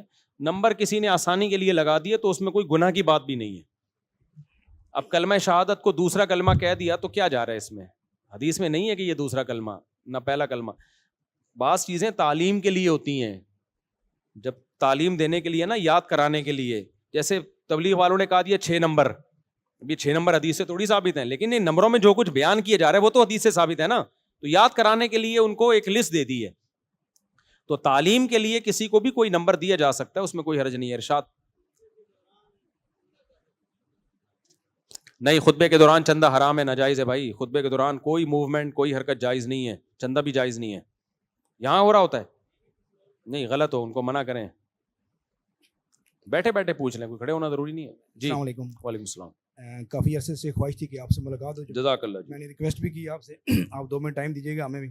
جی آپ کے میرا سوال یہ ہے کہ سگریٹ کا کام کرنا ایز اے ڈسٹریبیوٹر کیا وہ کس کا؟ جائز ہے؟ سگریٹ کا کام کرنا ایز اے ڈسٹریبیوٹر کیا اس کی کمائی سے بندہ نیک کام بھی کر سکتا ہے, جیسے مدارس کو چلانا, مساجد کو بنانا یا اپنے بیوی بچوں کو خرچ کرنا, کیا اس کی کمائی حلال ہے یا ناجائز ہے؟ جزاک اللہ. سگریٹ کی آمدن مکروہ ناپسندیدہ ہے, حرام نہیں ہے. کیونکہ سگریٹ کا جو تمباکو ہے نا وہ صحت کے لیے نقصان دہ, لیکن فوری اور یقینی نقصان نہیں ہوتا, اس کا ٹائم لگتا ہے. تو ایسے بہت ساری چیزیں ایسی ہیں جو ہماری صحت کو نقصان دیتی ہیں لیکن لانگ ٹائم میں جا کے. تو اس لیے حرام کا جو جتنی حرام ہوگی تو اس کا درجہ اتنا ہی ہے. تو اب ایک خودکشی ہوتی ہے, آپ کھمبے سے لے جا سے چپک گئے, وہ تو 100% حرام ہے. ایک خودکشی ہوتی ہے کہ آپ شوگر کے پیشنٹ ہیں اور آپ پھر بھی مٹھائی سے پرہیز نہیں کر رہے, تو اس کو وہ حرام تھوڑی کہا جائے گا جو کھمبے سے چپکنے والے کو کہا جائے گا. اس کو یہ کہا جائے گا مکروہ ناپسندیدہ. علماء نے تو یہاں تک لکھا ہے کہ آپ کا پیٹ بھر گیا اور آپ کو پتا ہے مزید ایک نوالا کھاؤں گا صحت کو فائدہ نہیں ہوگا, یہ نوالا بھی حرام ہے, لیکن یہ حرام اس درجے میں نہیں ہے, کراہت ہے, ناپسندیدہ کے درجے میں مکروہ ہے. تو ایسے ہی سگریٹ کوئی اچھی چیز نہیں ہے, ناپسندیدہ ہے, مکروہ ہے, اس کے بہت سارے نقصانات ہیں. تو اس کی آمدن بھی ناپسندیدہ ہے, مکروہ ہے, حرام نہیں کہہ سکتے ہم اس کو. ہماری رائے یہی ہے اس بارے میں. چرس کی آمدن حرام ہے, ہیروئن کی آمدن کیا ہے؟ حرام. تو چرس اور سگریٹ میں کوئی فرق تو ہوگا نا, ہیروئن اور سگریٹ. تو اس لیے ہم مشورہ یہی دیتے ہیں کہ سگریٹ کا کام نہ کرو آپ. باقی کوئی کر رہا ہے تو اس کی آمدن کو حرام نہیں کہا جائے گا, ناپسندیدہ ضرور کہا جائے گا. حدیث میں اور بہت سارے کام ایسے ہیں جن کو شریعت نے ناپسندیدہ کہا ہے, لیکن پھر بھی نبی نے اس کو حرام نہیں سمجھا. جیسے حجامہ, یہ جو خون نہیں نکالتے, اس کی اجرت کو نبی نے پسند نہیں کیا, لیکن آپ نے اس کی اجرت دی ہے. پسند کیوں نہیں کیا؟ یہ کام ہر وقت جو حجامہ کرنے والا, آپ دیکھو لوگوں کی قمیضیں اتار کے بیٹھا ہوا ہوگا, کپ لگا کے خون نکال رہے, گندگی میں ملوث ہونا پڑتا ہے. ایک ایسا پیشہ ہے جو ایک سلیم الطبع آدمی کو اچھا نہیں لگتا. کہیں آپ رشتہ لینے کے لیے جاؤ, آپ کیا کرتے ہو, لڑکی والے پوچھے میں حجامہ کرتا ہوں, ایک دم ان کے دماغ میں آئے گا قمیضیں اتار کے لوگوں کے کیا لگاتا ہے. ایک تو ڈاکٹر کبھی کبھار یہ کام کر رہا ہوں نا, کرتا ہی یہی ہے, کپ لگا کے خون نکالتا ہے, پھر بلیڈیں لگاتا ہے, پھر دوسرے کی قمیض اتارے گا, خون نکالے گا. اور آسان, بغلیں صاف کرنا جائز ہے یا نہیں ہے لوگوں کی؟ بولو نا, لوگوں کی بغلیں صاف کرنا جائز ہے یا نہیں ہے؟ جائز ہے نا بھائی, اس میں ناجائز والی سطر میں تھوڑی داخل ہے. اب آپ نے ادارہ کھول لیا, دکان کھول لی کہ میں صرف بغلیں صاف کروں گا لوگوں کی, کوئی گناہ نہیں ہے, بالکل آمدن حلال ہے, لیکن پسندیدہ کہلائے گی؟ کہیں رشتہ لینے کے لیے گئے, آپ کا بیٹا کیا کرتا ہے, ڈاکٹر ہے, انجینئر ہے, سائنٹسٹ ہے, ٹماٹر بیچتا ہے, ٹھیک ہے اچھی بات, بغلیں صاف کرتا ہے لوگوں کی, ایک دم ذہن میں کیا آئے گا, بھائی یار ہر وقت گھسا رہتا ہوگا اندر لوگوں کی نا گند میں گھسا رہتا ہوگا. تو ایسے ہی جو ہر وقت حجامہ ہی کو پیشہ بناتے ہیں, تو نبی نے اس عمل کو پسند نہیں کیا, اس کی اجرت کو سخت قرار دیا ہے. لیکن پھر بھی جس نے نبی کا حجامہ کیا آپ نے ان کو اجرت دی ہے. تو کچھ چیزیں حرام نہیں ہوتی لیکن وہ قابل تعریف نہیں ہوتی. اور آسان مثال دیکھو, لوگوں کے گٹر صاف کرنے والی کمائی جائز ہے یا نہیں ہے؟ اب آپ بن جاؤ, میں لوگوں کے گٹر صاف کروں گا جی, کماؤں گا, ٹھیک ہے بھائی جائز ہے, لیکن کوئی آپ سے مشورہ لے گا تو لوگ کیا کہیں گے, یار کوئی اور کام کیوں اپنے آپ کو لوگوں کے سامنے اتنا رسوا کر رہا ہے کہ ان کی گندگی تو اٹھا رہا ہے. اللہ نے انسان کو اشرف المخلوقات بنایا, عزت دار بنایا, تو کام بھی کون سے کرو, عزت والے. میں جب یہاں آیا نا تو کسی نے مجھے کہا ہمارے یہاں مردہ نہلا دو. میں نے کہا میں مردے نہلانے کا کام نہیں کرتا, میں مردے نہلانے کا کام, میں نے صرف اپنے والد کو غسل دوں گا, اپنے قریبی کوئی ریلیٹو ہوگا اس کو غسل دوں گا, یا اپنا دوست ہوگا نا جگری, اس کے باپ کو میں دوستی یاری میں غسل دے دوں گا. میں اس کو پروفیشن نہیں بناؤں گا. جائز ہے, میں یہ نہیں کہہ رہا جو مردوں کو غسل دیتے ہیں وہ غلط کرتے ہیں, لیکن بھائی میں نے کہا میں اپنے آپ کو کیوں, اللہ نے مجھے ٹوٹی پھوٹی عزت دی, میں اچھے خاندان میں پیدا کیا, میں اس قابل نہیں ہوں, میرے اعمال اس قابل نہیں ہے, لیکن میں اپنے آپ کو لوگوں میں کیوں ذلیل کروں بھائی, میں اپنی ویلیو لوگوں کی نظروں میں کیوں گراؤں. مردے نہلا کے جو مردہ ہو رہا ہے, تو ایک مولوی صاحب سے میں نے یہ کہہ دیا بھائی میں یہ کام نہیں کرتا, وہ غصے ہو گئے, کہہ رہے یہ ثواب نہیں ہے مردے نہلانا. میں نے کہا ثواب ہے تو جس کا باپ مرا ہے اس کے بیٹے کے لیے ثواب ہے یہ. کہہ رہے نہیں یہ تو انسانیت کی خدمت ہے. میں نے کہا بھائی انسانیت کی خدمت تو یہ بھی ہے کہ پھر آپ لوگوں کے گوں بھی اٹھاؤ, جا کے کسی کا گٹر بند ہو جاتا ہے آپ جا کے صاف کرو. کہتے ہیں آپ کو تو وہ آتا نہیں. میں نے کہا میں سیکھ بھی بھنگیوں سے سیکھ سکتا ہوں میں یہ کام, میں کیوں مردے نہلاؤں بھائی لوگوں کے لے جا کے. انہوں نے کہا نہیں یہ سنت طریقے کے مطابق لوگوں کو نہلانا آتا نہیں ہے اس لیے آپ نہلائیں. تو میں نے کہا سنت طریقے کے مطابق نہلانا آتا نہیں ہے تو میں نہلانا سکھانا میری ذمہ داری ہے. کوئی میرے پاس آئے کہ میں نے مردہ نہلانا ہے, سنت طریقہ کیا ہے میں اس کو بتا دوں گا, یہ میرا کام ہے, نہلانا میرا کام نہیں ہے. اس کی مثال ایسے ہے جیسے آپ پہ غسل فرض ہوا, آپ کی شادی تھی, صبح آپ نے غسل کرنا تھا, رخصتی ہو گئی, اب صبح آپ نے غسل کرنا ہے. اب آپ کو غسل فرض کیسے کیا جاتا ہے آپ کو آتا نہیں ہے, آپ مجھے فون کر کے فرض غسل کا طریقہ پوچھو گے, میں آپ کو طریقہ بتاؤں گا, یہ میری شرعی ذمہ داری ہے. لیکن اگر آپ کو آ کے مجھے نہلا بھی دیں تو میں نہلاؤں گا آپ کو. آپ 1 کروڑ روپے بھی دو گے نا, اس آپ سنت کے مطابق مجھے نہلا دیں, اور میں نے یہاں سے یہاں تک وہ باندھا ہوا ہے, سطر نظر نہیں آئے گا, میں پھر بھی نہیں نہلاؤں گا. چاہے 1 کروڑ کیا 10 کروڑ بھی دو, میں کہوں گا بھائی میری 2 ٹکے کی عزت نہیں رہے گی, آج اس کو نہلانے جا رہا ہوں, آج اس کو. تو ایسے ہی جب مر جائے گا تو میں کیوں نہلاؤں بھائی, جو اس کی اولاد ہے وہ نہلائے نا اس کو. اگر اس کو سنت طریقہ نہیں آتا تو سنت طریقہ بتا دوں گا میں. تو یہ مردے نہلانا, اب علماء بعض یہ کام کر رہے ہوتے ہیں بھائی, یہ علم والوں پہ سوٹ نہیں کرتے. آپ اپنی دیکھو, اسلام میں سب سے پہلے جان کی حفاظت, اس کے بعد سب سے پہلے عزت کی حفاظت ہے, مال اس کے بعد ہے, اس کے بعد مال کی حفاظت ہے. حفظ جان اور ناموس یعنی عزت کی حفاظت, اور اس کے بعد مال کی حفاظت ہے. عزت پہلے ہے, پیسہ بعد میں ہے. تو اس لیے وہ چیزوں کو پیشہ مت بناؤ جن میں انسان کی عزت ختم ہوتی ہے, تو وہ نہیں بنانے چاہیے, اس کو نہیں کرنا چاہیے وہ کام انسان کو. ہاں کچھ چیزیں ایسی ہیں جن میں عزت جاتی نہیں ہے, لیکن بیوقوف لوگ سمجھتے ہیں کہ عزت نہیں ہو رہی, وہ تو پھر بیوقوفوں کے تو معیار ہی الگ ہوتے ہیں نا. اب جو ٹھیلا لگا رہے ہیں, ٹماٹر بیچ رہے ہیں, یہ کوئی توہین کا کام نہیں ہے, بزنس کر رہا ہے اپنا ٹھیلا اپنا, اس میں اگر اس کو کوئی حقارت سے دیکھتا ہے تو دیکھنے والا برا ہے, لیکن گندگیاں صاف کرنا لوگوں کی, تو یہ کام مجبوری میں کسی بیچارے کا کوئی رزق نہیں ہے, وہ تو ایک مجبور ہے. بھیک مانگنے سے اچھا ہے, میں بھنگیوں کو بری نیت سے نہیں دیکھتا, بھیک مانگنے سے اچھا ہے کہ گٹر صاف کر کے کما لیتے ہیں. بھیک مانگنے سے کروڑا گنا بہتر ہے. اب ہر ایک کے حالات مختلف ہوتے ہیں, لیکن اگر آپ کے پاس کوئی دوسرا جائز ذریعہ ہے کمانے کا تو بھائی مردے کو آپ مت نہلاؤ, اس کو آمدن اور پیشہ مت بناؤ. میں طلبہ کو بھی منع کرتا ہوں. اچھا بات سے بات نکلتی ہے, ایک طالب علم کو میں نے پوچھا بیٹا تمہاری ذریعہ آمدن کیا ہے؟ کہہ رہا ہے میں شادی کر رہا ہوں. میں نے کہا تمہاری ذریعہ آمدن کیا ہے؟ کہہ رہے میری ذریعہ آمدن کیا ہے, مردانہ قوت کی دوائیں بیچتا ہوں. مت کرو. کہہ رہے ہیں یہ کیا بات ہوئی یار, یہ تو جائز ہے. میں نے کہا جائز ہے, طالب علم پہ یہ کام سوٹ نہیں کرتا. پھر میں نے اپنے میں نے کہا میرے تو 4 شادیاں ہیں نا, کتنے لوگوں نے مردانہ قوت کے سلسلے میں مجھ سے رابطہ کیا ہوگا, آپ کی سوچ ہے. میں اگر یہ بزنس کرنا چاہتا کھرب پتی ہوتا, میں